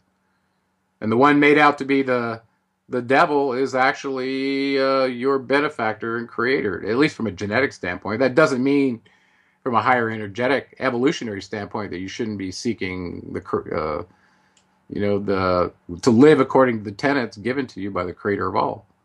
If you want out of this enslaved simulation that the Anunnaki created for us, if you don't, just stay here, be reincarnated into a slave, and keep doing it. Well, now let's talk about this for a minute, because certainly if you look at quantum entanglement, physics, if you get into, there is no finite point really, it's all just based upon vibrational frequencies. Solid matter is really controversial, yet we certainly, when we sit down in a chair, we don't fall through the chair, then through the floor. We don't put our hand through the wall typically, unless you're having an out-of-body experience, which some people do. So a lot of people talk about The Matrix, and I think that was a great movie to kind of relate some of the possibilities that are out there. But are we in a matrix? Is this construct that we're in literally like a simulation? And do you think that when people go through that tunnel into the white light, that's the reset button, and then it brings you back into this construct? Because there's a lot of speculation there. Yeah, I know. I've been hearing that speculation. It's like the final fear that you're going to be tricked at your death. That's funny. Well, let's talk about let's go back to our senses just real quick. Our eyes can see from 400 to 700 nanometers, not very far. Our ears go 0 to about 20 kilohertz. Our brain waves go from about a half hertz to anywhere from 20 to 60 hertz, depending on who you read or who you measure. So what I'm telling you is we have a very limited experience of what's out there. And what's out there isn't a direct mapping. I mean, even the visual system goes through a crazy polar to rectangular coordinate transform before it shows up into your memory banks in order to map little symbols that represent what you're seeing in the outside. So it's not like a projector screen, okay? It's an interpretation. Your brain is interpreting through the synthesis of your sensors what's going on around you and what's out there, what's real, what's not. So if you were designed with a set of sensors to only see a certain limited set of what's going on, to me that's an enslavement. At least from a sensory standpoint, first and foremost. Well, do you think the Anunnaki can see with see 100% of the light spectrum here, from 0 hertz to 100 quadrillion kilohertz? I mean, what's your thought about that? Well, I think they actually come from a higher dimension than we do, and when they come into this plane of existence in the third dimension, I believe they have to take on a body. And according to their writings and thoughts as well, and many others, they're avatars. They can create a body that looks any way they want to. Now, this is the really interesting part to me is, how is this avatar created? Remember we talked about Enki creating the first one in the Atrahasis account. And that turned out to be our Adam, right, or our Damu. Well, let's stop and think about this. There's a concept that, like you said, all things are basically a vibration. The material world is illusory. Really, it's mostly just frequency with bonds, various bonds between these little particles, but most of it's free space. And everything is controlled by frequency, including the brain, the frequent, the speed of light times the wavelength, or the wavelength times the frequency creates the speed of light. So there's a frequency component in every aspect of us and all material. So this is why a lot of traditions would teach the material world is transient and it's not real. It's not the real truth. Okay, and this comes from several traditions. Well, from a science tradition now, if you look at it and say, could what I'm seeing and touching and feeling with the limited sensors that I have, remember, I could train a robot to touch something, perceive the amount of back pressure, and to say, well, that's a solid or a liquid. So we put all these labels on things in our holographic simulator. Okay, we come up with a common understanding what a rock and a tree and all these things are, and how they interact with the forces. So we could describe an apple falling from a tree and call it this gravity force that enacted on it, but we didn't know what it was. And we still really have just now gotten to the point where we can measure a gravity wave just this year, from what I understand. So you with me? So, oh yeah. At this point, if I were to create a being that could see in this wavelength, then basically I've stuck them into an environment that was either optimized for them or they were optimized for that environment, one or the other. Okay? And now this gets to the really deep question. And I know you probably saw Hunger Games and maybe saw the movie The 13th Floor that talks about being in a simulator, in a hologram. Right.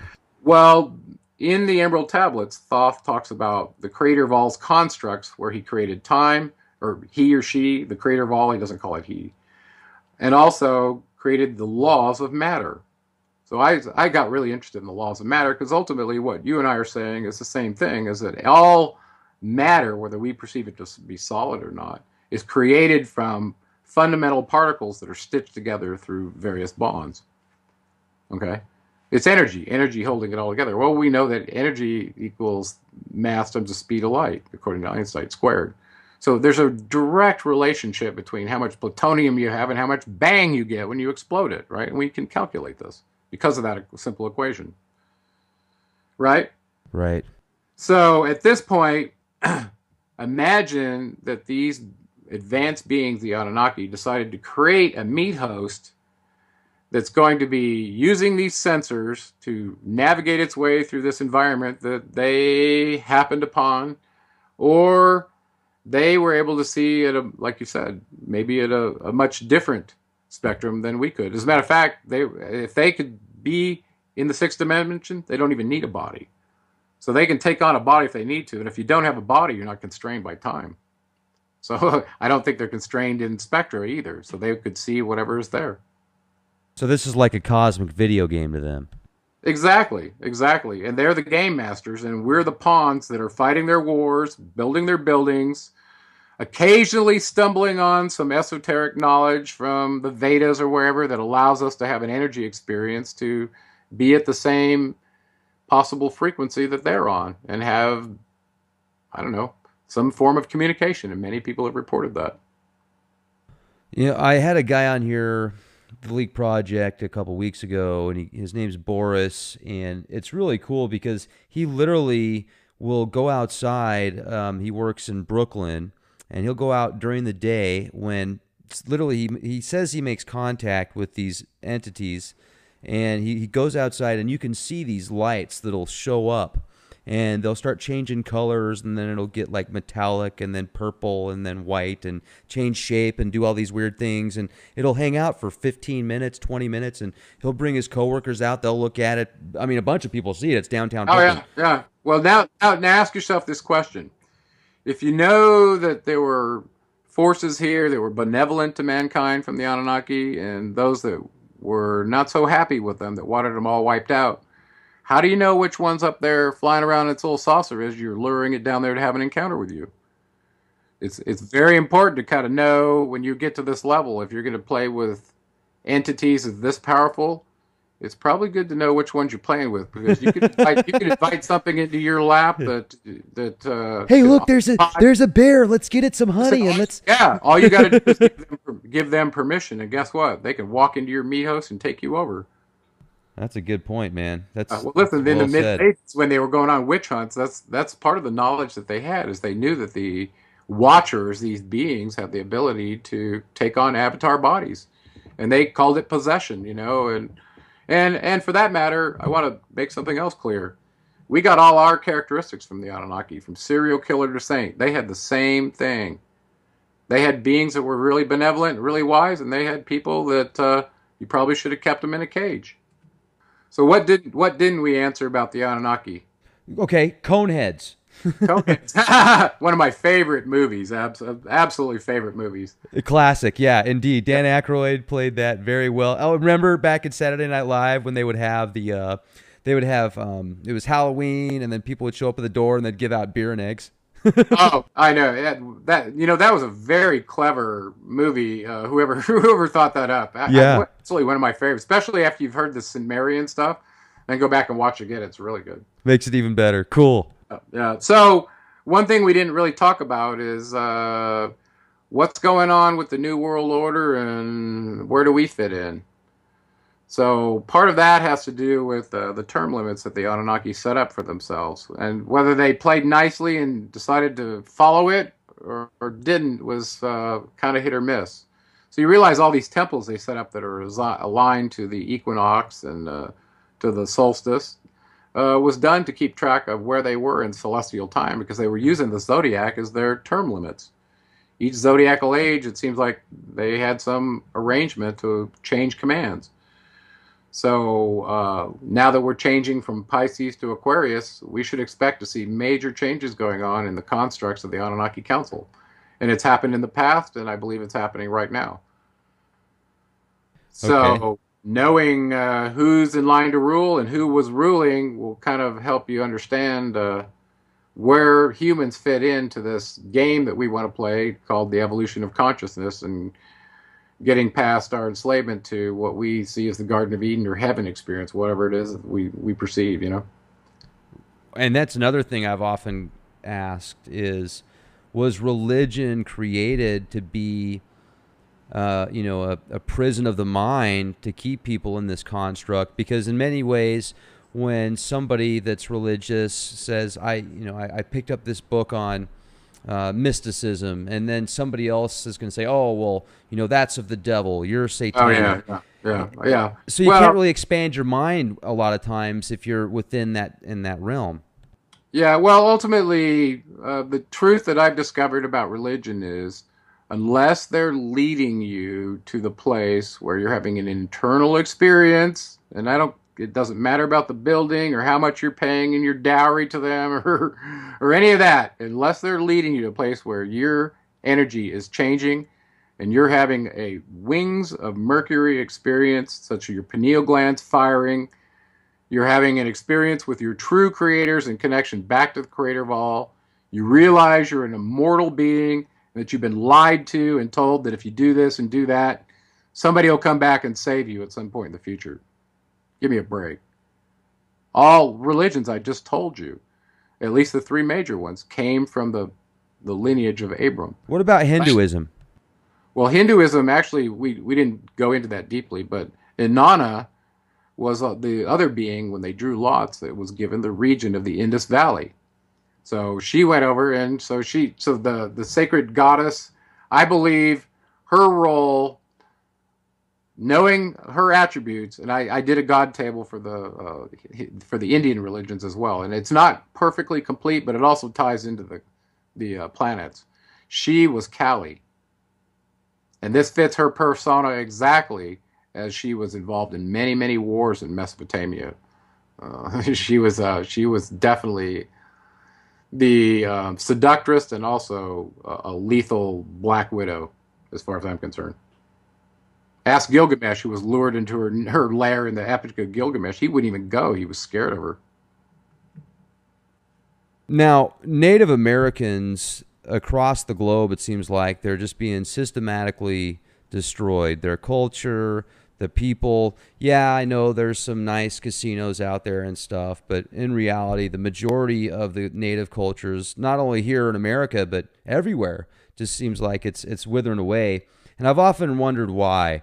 So do you feel that maybe the natives had more of a connection to source, or something that the Anunnaki just don't want around, so they're trying to eliminate that to make sure that it's just out of the history books, I guess? I do think that's the case. And if you look into some of their origin stories, that goes back to Atlan. It sounds a lot like Atlanta, right? Where these 7 tribes spawned the Aztec race and many others in Mexico. This was significantly connected to the being Quetzalcoatl. Well, Quetzalcoatl was another name for Ningshita Thoth. That was his other AKA name. So when you realize that, and why the Mayans were probably slaughtered by the followers of the orders that were given to them for Cortez and Pizarro, who was under the Christian rule. By the way, I want to make it clear that the Christian God that came in with the Roman czars was not Enki, it was Enlil. Everything in Rome was under Enlil's command. So you want to see what a new world order could look like? Go back to there and see about circus and bread and complete tyranny.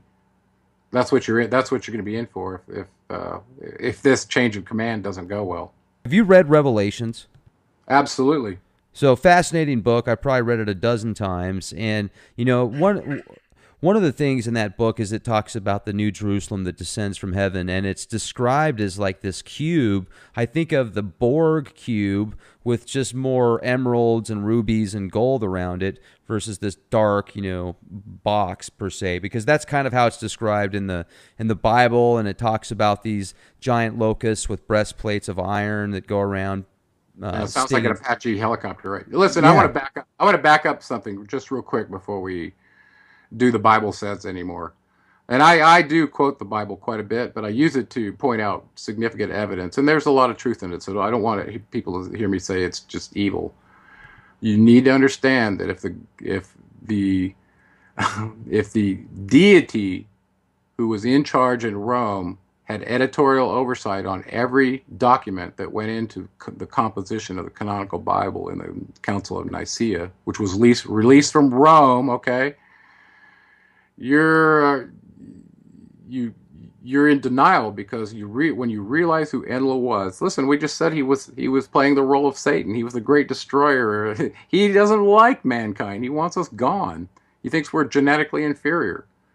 So when you realize he had editorial oversight in laying out these destructive prophecies in the Bible, everything from the destruction of Damascus and Isaiah and all the other ones. If they could see an entire zodiacal house, you think they couldn't make these kind of predictions and make them come true? Easy. It's a war plan. It's a war plan. And I want to reemphasize one other thing that I didn't get to bring up is that in the warring plan between the Enkyites and Enlilites, and this is where the Christians usually get very aroused, go to Egypt, just the south where Enki's headquarters was. Ningshita was there running mystery schools. He had been for a long time, Thoth Ningshita. And he was graduating these beings, raising their consciousness against what Enlil wanted for his close chosen people, the Jews, in the Levant, okay? So anytime you take a people and go, you're my chosen ones, and you prop them up like that, wow, that creates a separation in us and them, and it's a way of dividing and conquering and creating wars. And it's been going on ever since, okay? So I want you to understand, though, that Enki's plan all along was to allow us to have access to higher consciousness through these latent circuits, through the through the chakras that he created in us, and the endocrine system that gets turned on by that, this energy and matter. He wanted that for us.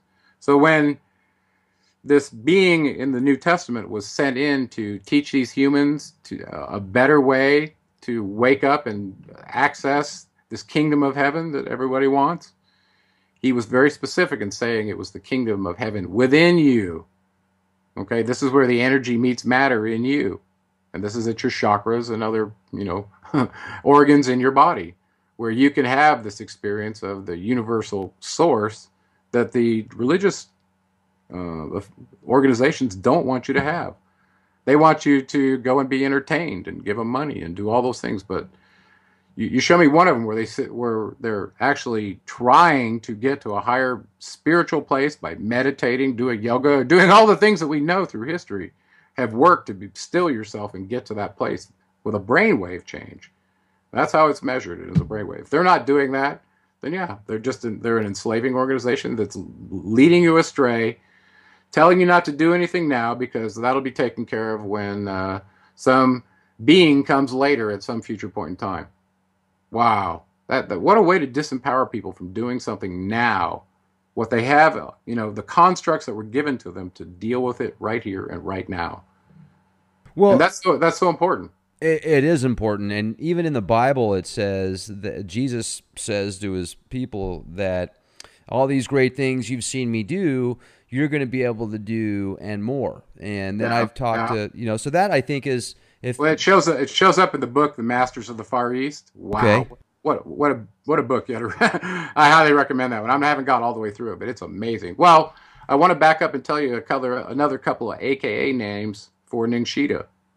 He was also known as Buddha. He was known as Jesus. He was known as Melchizedek, and several other names. Hermes Trismegistus.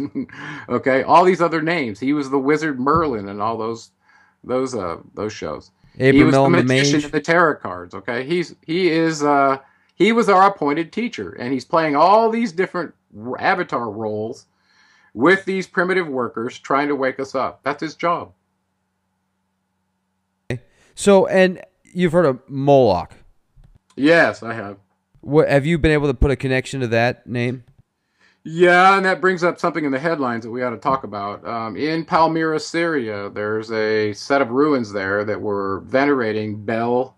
Well, this was another name for Marduk, who was the chief deity of Babylon, Enki's son, who kind of went to war in a territory that didn't belong to him. And somehow I think they ended up at odds with each other, Enki and his son Marduk. So all of a sudden now you see that there's a temple after this ISIS group, right? Think about how they're smearing the goddess who created mankind in her womb, Isis. Right. She's affiliated with a bunch of barbarians, right? So this temple, this portal, whatever this arch is, the venerating Marduk that was affiliated with so many really disgusting physical acts, everything from child sacrifice to orgies, is going to now be built in New York City by the 17th of this month, so that it can be available for the festival of some Baal's festival that talks about light. Do you know what the name of this festival is? I can't remember. Baalith, I think is the name of the festival that happens on March April 31st to May 1st, somewhere in there. Well, they're trying to have these arches set up by then. So this all of a sudden goes, wait a second, not just 2 of them. They're talking about 1,000 of them. This is way over the top, okay? I haven't talked about this much, but Marduk is involved. Marduk is the New World Order force that is heading up what's going on in Europe. And according to the ex-Canadian Defense Minister, Paul Hellyer, there were 2 tall whites, that's his code word for the Anunnaki, that were in the United States since World War II, that were predicating all foreign and domestic policy, basically running the country, puppeteering it from the game room. Okay. Well, now all of a sudden you realize, well, if Enlil, who signs the eagle, is running the United States, and Marduk, the son of Enki, who's turned on him, is running Europe, the old Roman Empire, right? The 10 pieces of the old Roman Empire, he's re-established those in the EU. And now I think this is where it's going to get crazy, because the zodiacal house is changing, and the new rulers are coming in, and the old rulers are trying to establish a new world order that can resist the new changes. And I think it's going to fail, but probably in accordance with the writings, there's going to be a World War III, and a lot of people are going to die. And this coincides with the book of Revelations as well. And also the Lucifer craze right now. I mean, that's a real popular genre if you look at the TV series out there, and just a lot of people talking that way. We were discussing this before the show, and you said that was one of the names that was more difficult to pinpoint. Well, I've been watching this one because it had me fooled for a while. What do we know? It only shows up in the canonical Bible, in our King James or New International Version. It only shows up one time. Actually, it shows up in the King James Version, but not in the New International Version. They call it Morning Star. Well, this is Isaiah 14:12, I think it is. Anyway, here, if you really study this verse, it's the only place that a Latin term from the Latin Vulgate shows up into a Hebrew document. Well, listen, Latin didn't exist when the Hebrews wrote this, so all of a sudden you realize there's a word in there that doesn't belong, okay?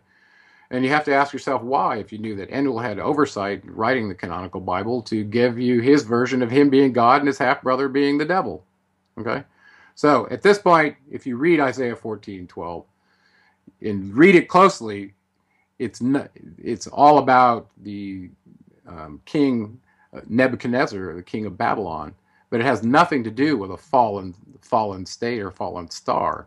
This actually is a reference to Venus. Okay, the morning star that we see in the sky is a reference to Venus, and the term Lucifer means bearer of light, and that's what it was in the Latin. So all of a sudden you realize that Enlil, through his editorial oversight in the Bible, has affiliated a bearer of light with a fallen king, Nebuchadnezzar. No, yeah, and then you can go to the Revelations account, and they say, well, Jesus was the morning star, so is Jesus Lucifer, right? This is what it started. Well, you have to understand that Lucifer is actually not a name, but is a functional title, a light bearer. Now, in the Star Wars sequence, you have Darth Vader, who's dark light, and then then the opposing force, which is the Force, which is white light, right? So you have this polarity of light. Well, this is no different than what you have with Enki and Enlil. They were opposed to each other, and I think they're part of the polarity that's being played out in this simulator right now. In the change of the zodiacal house, the last house has been run by Enlilites. That's why we've had nothing but destruction and wars. So, and pandemics, and you could go on and on. And man's inhumanity, to the last zodiacal house, shouldn't even be allowed in the annals of history. It's so disgusting. It's like it needs a matrix reload and reset right there, because it's really embarrassing, truly. Think about your galactic neighbors looking at us, what we're doing. Oh, I mean, it's insane. I was talking about this earlier. If you've ever watched footage of Black Friday where you've got these thugs beating up grandma at Walmart because there's a plasma TV that's on sale for $199. I mean, it's retarded, you know? I mean, and most people are more concerned about seeing something on MTV or watching the latest, sitcom or something about, reality housewives or some ridiculous crap than actually getting some type of knowledge to better themselves and create balance again. So That's That's what insane. culture was created for. Governments created these constructs to enslave the people, to control the mindset, control what the dialogue is, what conversation is bouncing around in their head, right? Well, if you control the information, you control the mindset. And I'm pretty sure that that's why they run really highly sophisticated neural networks with all the inputs they're feeding in and training them based on this situation and that situation. And neural networks are great at pattern recognition and prediction. So if you gather enough data on somebody, you could actually do like what we said without even having to monitor them. You could determine what their intent is, what their next thing they're going to do, just by studying them. Oh yeah, there was a study several years ago, and there's certain software that can predict people's movements based upon where they've gone with their cell phone within over 90% accuracy. So, I mean, Yeah. We can be, so these are the kind of things that are being put into place by New World Order forces that I think are trying to mimic the capabilities of what the Anunnaki had. And some of that technology is not truly being given to man, but I think at the high level, the Anunnaki are running the whole show. Whether it's, and all the world is a stage to them. And you have to ask yourself, well, why? Are we here because they're training us how to evolve by showing us all these things? Good and bad, war and peace, light and dark, all the polarities that we get exposed to. And you have to ask yourself why. Well, are they responsible for bringing us up to speed so that we can be introduced to galactic neighbors without embarrassing them? It's possible. It's hard to know. But they still need a slave force. So as long as we're building infrastructure for them, getting all the resources, doing everything, then everything's happy. But imagine we all stopped and we weren't creating anything. This brings up the idea of why couldn't they, with their advanced technology, just create it out of thin air? Well, some of them could. And this actually comes up in what I'm writing about in my latest attempt at writing a screenplay about the Anunnaki. oh, Is very cool.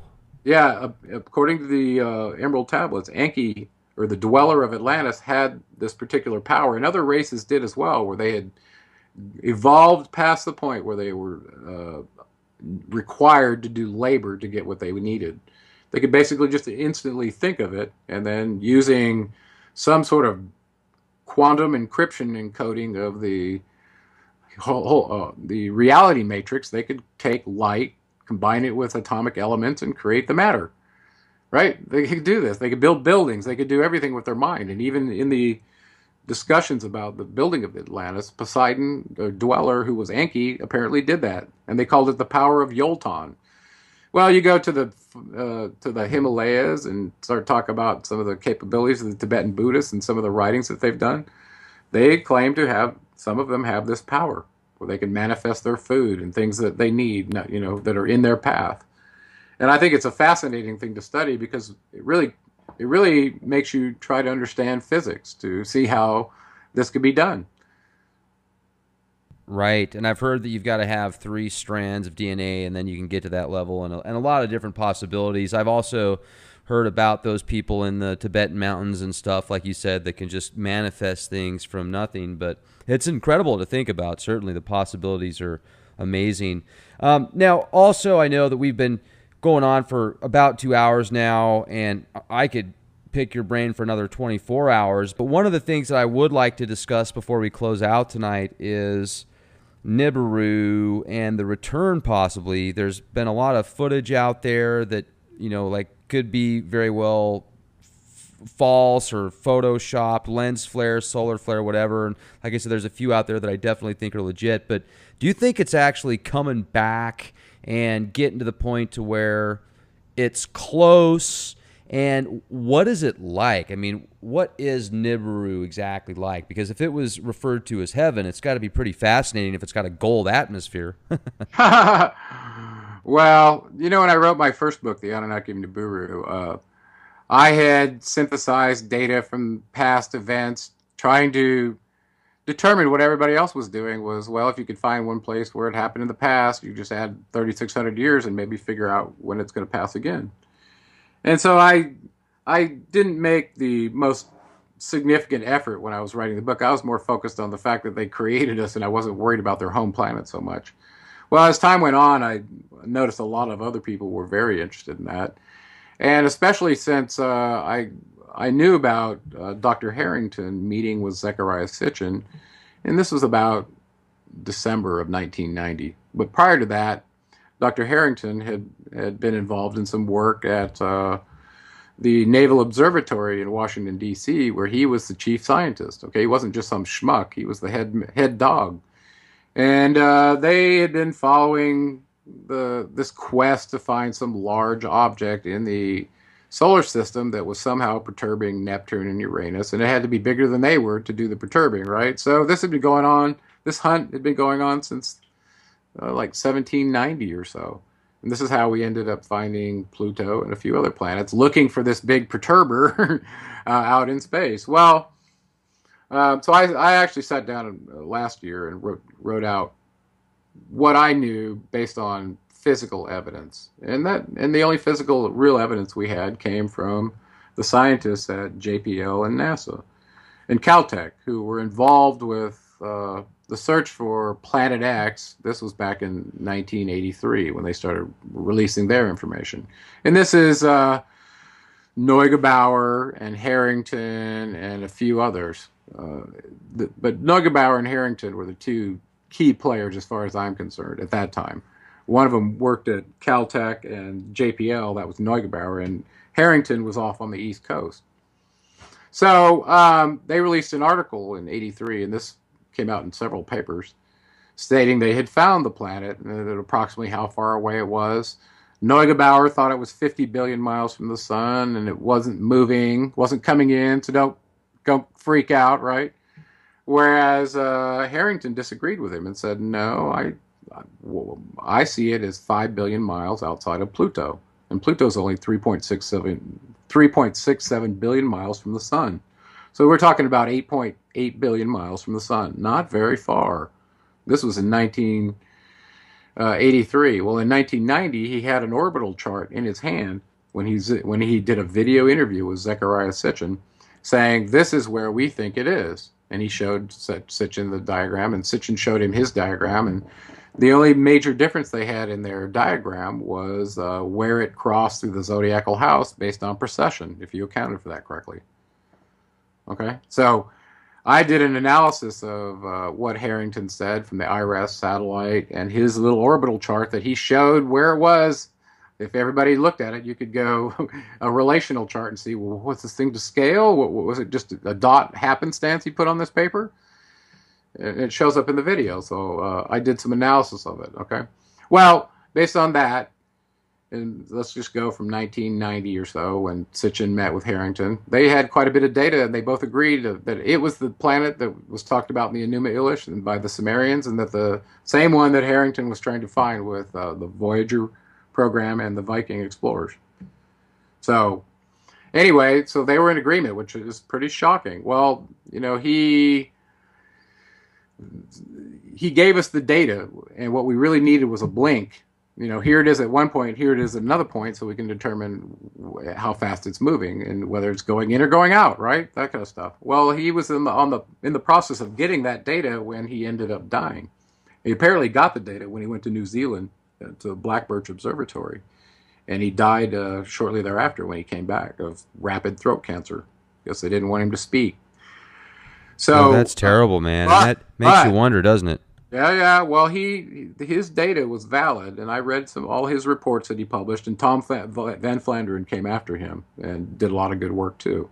And they both believed pretty much the same thing, at least at one point in time. Well, if you took these numbers and you could actually come up with a blink based on what he said, you could compute the velocity and do some simple math. Going, if this big ball, this planet's moving this fast, and we know it, according to the Sumerians, it takes 3,600 years. We can kind of figure out, you know, where it is and how long it takes, kind of thing, because he told us. So I did that in my orbital report, and I ran some math on it. There's 3 velocities: one at perihelion, one at aphelion, and then the average velocity in between. So they're different too. The one in close to the sun, it moves very fast. And the one out near aphelion, way away from our sun, and I believe part of their constellation is our binary sun. They call it a brown dwarf, but this is Herculobus or Wormwood, whatever you want to call it. They have a sun that's part of their system as well. So based on that, I did some real simple math, compared this with what Harrington had on his linear chart showing the diagrams, and I discovered that very conservatively with the velocity and the orbital scalar, that planet, if he truly saw it in 1990, like he said, and it was only 5 billion miles outside of Pluto, it could very well be here at perihelion with our sun. From July of last year to the end of this year was a rough window. Now, it could be refined more if you had some more the parameters of the size of the planet, which, by the way, I calculated it based on the size that we found in VA 243. Now, on this, I included this in my report, how I did this. But basically, it looks like it's 17.8 times bigger than the Earth. That's how much bigger Nibiru is than the Earth. Yeah. So it doesn't have to come very close, but just from the interactive effects from plasma, gravity, CMEs, X-flares, all those kind of things that will get triggered up, it doesn't have to be very close and still have a massive impact on our Earth. So you think that it's going to have a really, do you think we're in trouble? I mean, should the electrical grid's going to go down, possibly, stuff like that, do you feel? Well, it's passed many, many times in the past. Every 3,600 years, the Earth is still here. But we've seen a lot of civilizations disappear for no real explainable reason. They're just the rise and fall, right? And I think some of those cataclysms were definitely affiliated with Nibiru's passage. And it really just depends on where the Earth is relative to the Sun and Nibiru when this happens. Because if you're on the opposite side of the barn when the planet comes through perihelion, you're probably not going to get the CME and all the disturbances from the sun, even though you may get some tilting of your polar orbit. I mean, your tilt axis. You might have a magnetic effect and change the orbit of your planet slightly, or the tilt axis anyway. So I think there have been many major floods and lots of minor floods, according to the Egyptians in their records that were given to Solon in Greece. And I think we're on a planet that's prone to disturbances by other planets coming in close to the sun, cyclical wobbles from other galaxies that are affecting ours. There's a lot of factors that seem to affect us. It's not stagnant. Yeah, I mean, indeed. So I got to tell you, it sure has been nice to speak with you. You can tell that you're very well versed and just so articulate. You know this stuff just like that. No pause or hesitation. I mean, certainly it seems like you've got this all just, memorized. Well, it's interesting. How does one retain a whole bunch of knowledge like that? How does it happen? I watch other people do interviews, and I don't have that knowledge set that they have. It's like, wow, to put all those pieces together and have it all in your head. It's an inspiration. It comes because you're supposed to know that information and share it with others, and that's why I'm doing what I'm doing. I never planned to be an ancient historian or anything. I was an electrical engineer. I designed circuits and systems and dealt with communication protocols and and programming chips and totally a nerdy scientist. Right, building lasers with Lockheed Martin and stuff. Yeah. Yeah. Well, yeah. So, and I got to deal with some really neat technology, which helped me understand a lot more about the nature and the fundamentals of light, because light is the key to understanding how we're made and how we can possibly have the fullest experience while we're here doing our avatar mission. It's all about energy and light. Well said. Well said, Gerald. Well, I got to tell you, folks, for those that have had a chance to listen to this show, check out Gerald Clark 77.com. Also, you've got two just awesome books, The Anunnaki of Nibiru, The Seventh Planet, Mercury Rising. Is it best to get these through your website or to go? I've also noticed you got a couple thumb drives here, so it looks like they can get audiobooks also. Yeah, those are the audiobooks. You can do a digital download on the audiobooks if you've got a good bandwidth connection. We usually end up having real good success with that. People really like the audiobooks, and we put them on thumb drives for people that don't have good bandwidth connection. And CDs are kind of a thing of the past, and these are 2 gig drives. So yeah, and I really love the audiobooks. It really helps me get back into the frame of mind I was in when I was writing them. And my second book's 582 pages, so it's pretty long. And but some of this stuff is so esoteric in there that it really helps to hear the Atlantean rhythms as some of the stuff is read, and have it along with the book as well.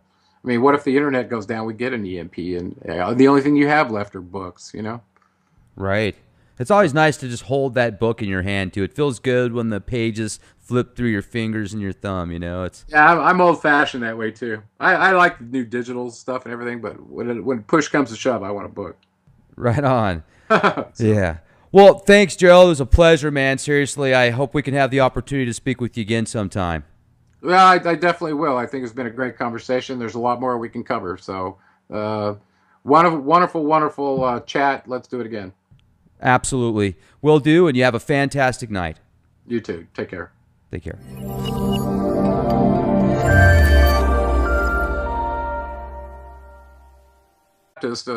Ascribed to, which was the New Testament. One was a God of wrath and vengeance in the Old Testament, and the one in the New Testament seemed to be pretty benevolent toward mankind. So, so we kind of ignore the one in the Old Testament, let the Jewish people deal with that one, and then the Christians would take the New Testament and be all focused on that one. Right. So, but it did create real issues in my mind, especially the book of Genesis, and you're correct. The 12th planet was Sitchin's first book, and he did spend a lot of time showing you evidence. Here's this tablet. Look at this one. And trying to make it. He was trying to justify this unbelievable theory that most of the scientific people and the academics were dissing him over, because he was like Wilhelm Reich, or what was it? What was the guy's name who discovered Troy? I can't remember his name. He was a German though. But the same problem with him is the academics dissed him, and so he was pretty much out on his own with his own resources. And so I kind of saw that with Sitchin as well. And Sitchin, he left himself open, I think, by writing the Lost Book of Enki and not giving any sources for it.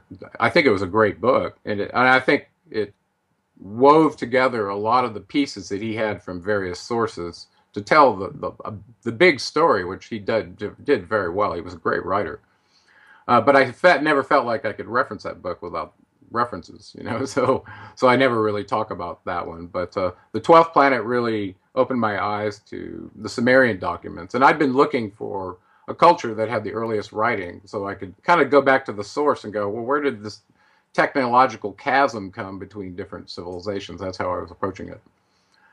And then I read, I think, Genesis Revisited from him, and this really made me go back and read the Bible again closely. And I started seeing things from the perspective now, having read all the Summerian documents, that made a lot more sense to me. And with that perspective, you could differentiate the truth from a lie a lot more readily. And so when you go back and read Genesis 1, and you see that that these gods, plural, created man in our image and our likeness, and then go read the Atrahasis account, where a council meeting of the Anunnaki specified exactly that, and I mean plural. There were 6 men and 6 women on this council. So, you start seeing those kind of correlations as well once you've read the Sumerian documents, which predated the Bible by a very long time. All of a sudden, you realize that what you have there that's called the Word of God isn't completely true. And there were political agendas in writing that book. If you truly understand the circumstances the Hebrew people were in as they were being held captive in Babylon, where they first saw these documents, these Sumerian documents. Okay, so what do we know? What is your specific question about the prehistory of Nibiru, this planet that they say they come from? And then we can kind of walk from there into the main players and who did what to whom and how we ended up where we are now. That kind of will give us a platform to maybe discuss a little more Great. You know, correlations with how we go forward. Because that's, you know, once you realize all this stuff, it takes a long time to process it.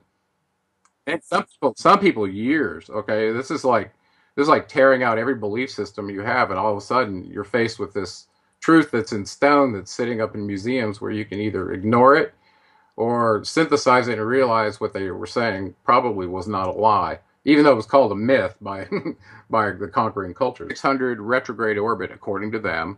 They kept time in that method in what was called a shar. Even the Sumerian kings list, their reigns were listed in shars. Okay, and if you read the Sumerian kings list that was given to us by Berossus, it shows the first one having a reign of 8 shars, which turns out to be 28,800 years. As unbelievable as that is, and we'll get to that. Okay, but keep that in mind. So they got trapped in this retrograde orbit.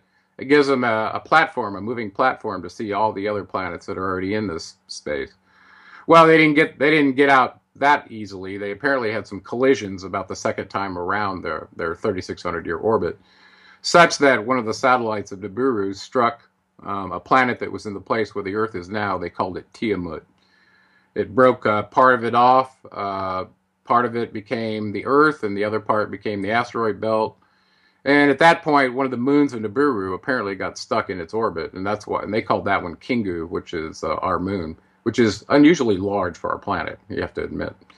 So anyway, so a lot of these stories they told in this Enuma Elish account, we're now verifying scientifically that what they said is true. And you know, this document is quite old. So from there, they needed a solution, because if you imagine a planetary system coming into perihelion with the sun every 3,600 years, what it would do to your atmosphere. It'd probably strip it of various components that would normally be there, either through magnetic effects, through plasma discharge and radiating it, who knows, okay? But apparently they had this need to keep bolstering their atmosphere, which, you know, and I think they knew in the long run it was a losing battle to continue to do this. They needed a long-term solution, and I think that's partly where the Earth came in their long-term plans.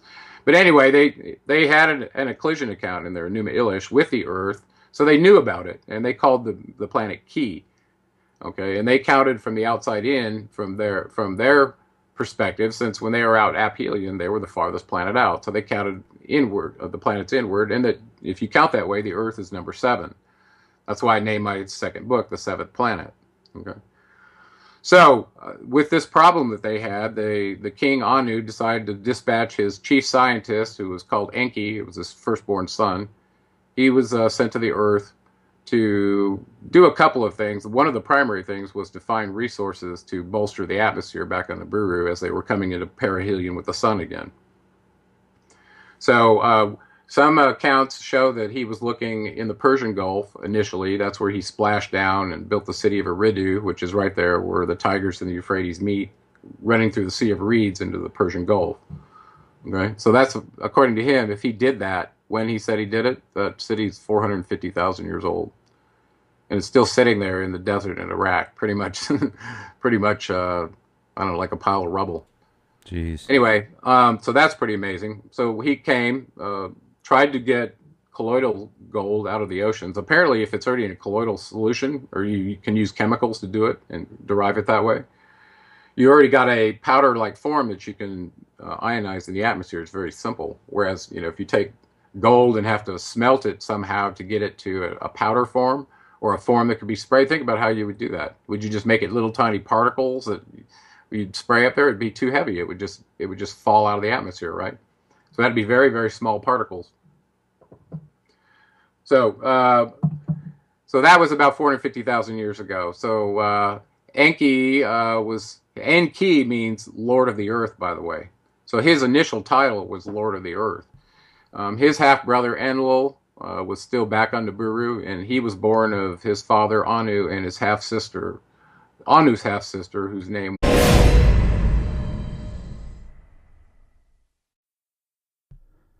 Ladies and gentlemen, thank you very much for joining us this edition of Leak Project.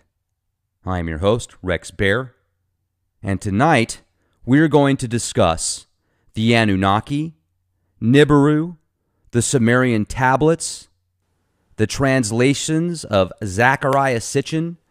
We have an awesome guest with us tonight, folks, and I'm going to pick his brain, so be prepared for a paradigm-shattering, mind-altering discussion. We have Gerald R. Clark with us, author, researcher, electronics guru. He used to be a senior design engineer for Lockheed Martin. He's been a vice president for multiple companies. And I can't even get into the type of work that he did because I just don't understand it. So we're really going to have a good time tonight. And he had the opportunity to travel the globe with several different corporations. And throughout his career, it has allowed him to visit amazing locations that are just so far advanced that even the technology we have today, some of this stuff probably couldn't be replicated. So it's great to have you on the show with us, Gerald. Really appreciate it. I know it's late where you're at, so how's it going? Really great, Rex, and warm welcome to you and all your guests. And I'm really excited about this show because I know how much interest you have in it. Well, it's always been something that sparked my interest. I grew up Christian. My parents were Christian, not real hardcore, but we'd go to church, a few times every other month, I guess. And just, it was cool. I really liked it, but I never really felt like I was getting the whole truth. Great people, good energy. However, if you read the Bible and you look at it from a technical standpoint, it's just very difficult to grasp because it seems as if so many things contradict each other. And there's so many different books and translations and reference points that you can come up with that it's tough to really grasp what it was like that many years ago when they put it together. So then I found out about Zecharia Sitchin and the 12th Planet, I think, is the first book that he came up with, the Summerian Tablets that he translated, and it talked about these fallen angels or these, spacemen, the Anunnaki that came from the heavens, and they basically altered the original people on Earth to be their slaves and to get gold for their atmosphere and stuff because their planet was depleting the atmosphere. And that kind of made sense as far as how there was this big jump that most scientists today and archaeologists and stuff can't explain in the human paradigm. So that kind of made sense to me. But I'd like to get into some questions that I have for you because you are so well versed in this. And I was just kind of hoping, too, that you could tell our audience a little bit about yourself, what I didn't touch on, and really why you got into this kind of research as well. Well, I grew up like you. I was a Southern Baptist, so I was pretty ensconced in believing the Bible was the Word of God. And I saw this word God, and I kept seeing it all over the place as I traveled, and it started to bother me that no one really knew who this being was, especially if you'd never been exposed to the source documents that we're going to talk about tonight. So that wasn't even really on my mind. But I was like you. I saw real inconsistencies in the nature of this God that was described in the Old Testament and the one that, most of us bad, right?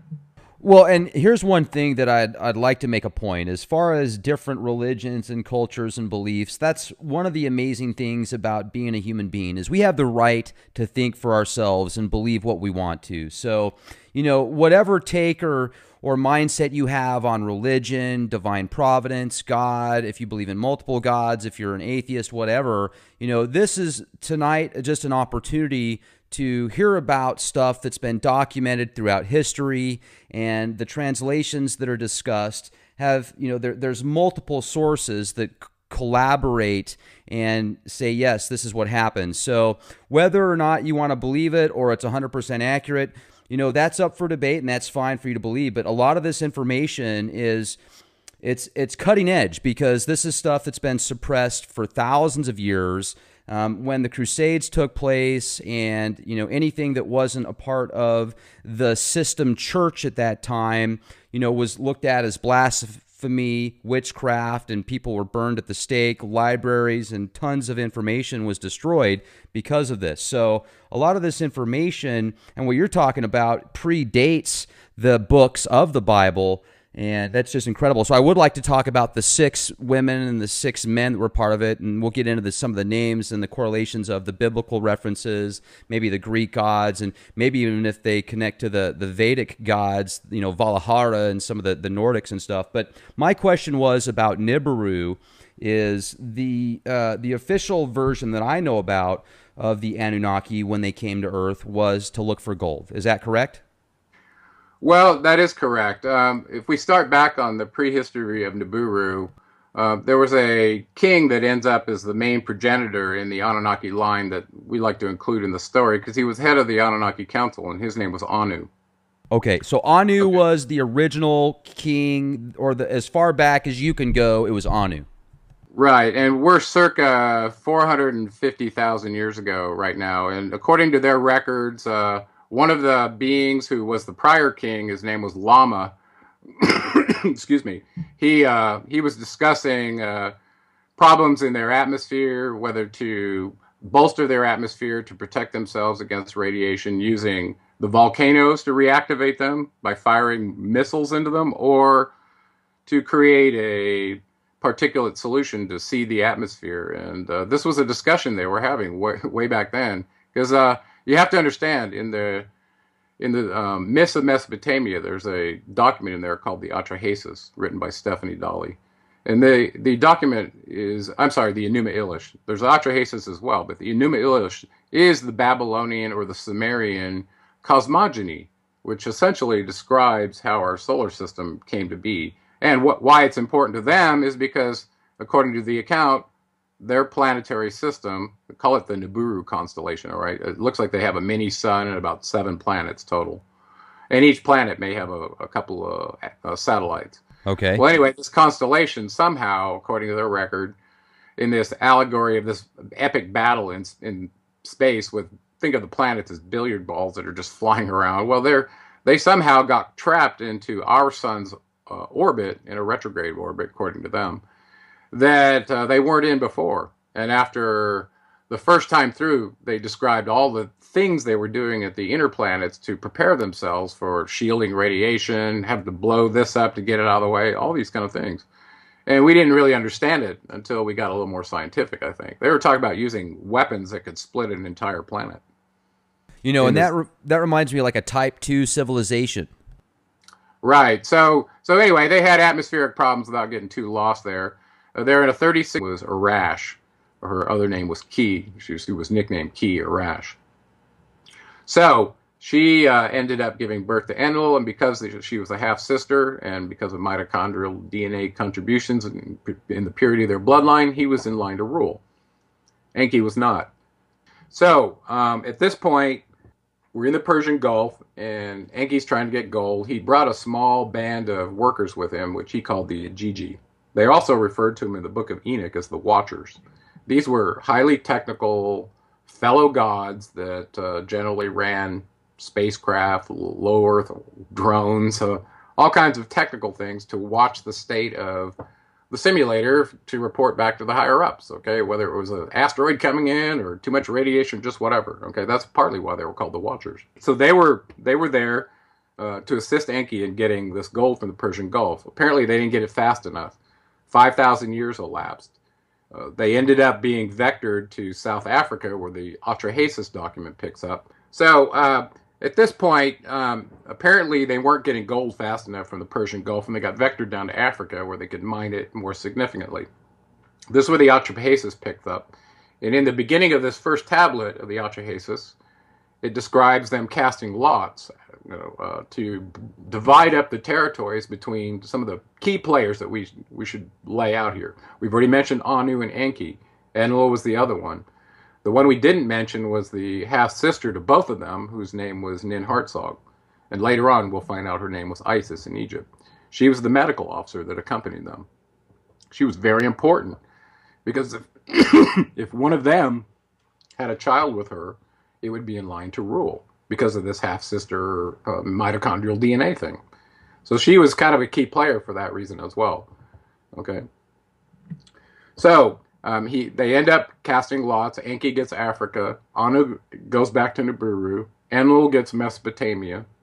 And the exemption is that the temple of Eridu and the city that Enki built there with his original Ijiji watchers still belong to him. And apparently he had a garden there, and he'd done all kinds of things in 5,000 years until his brother showed up. At this point, they've divided the territory. I left Inanna out. She got the Indus Valley. Okay, and Enki's in Africa. Oh, and the medical officer actually got some territory, even though she was a medical officer. She got given the Bond Heaven Earth region up in the Sinai Peninsula that belonged to the Anunnaki. Now, this was the area where they had their, I guess you would call it, their communication facilities. Okay. And also transport facilities for moving the ore back to Nibiru, whether it went directly or via a way station. I'm thinking of those in Peru or somewhere out there. They had those ginormous, like, landing pads and very big, kind of, I guess, sculptures of different animals and stuff like that. Was that done by the Anunnaki? Like, was that to give them an idea from space? It very well could have. There have been several races, I believe, that have visited the Earth and done prospecting here, and I think Okay. there have been somewhat controversies between races of vying for those, uh, uh, resources from the Earth. So, resource wars and genetic wars both. Excuse me. Okay, so let's go back to Africa. We've now got the main players. They've divided the territories.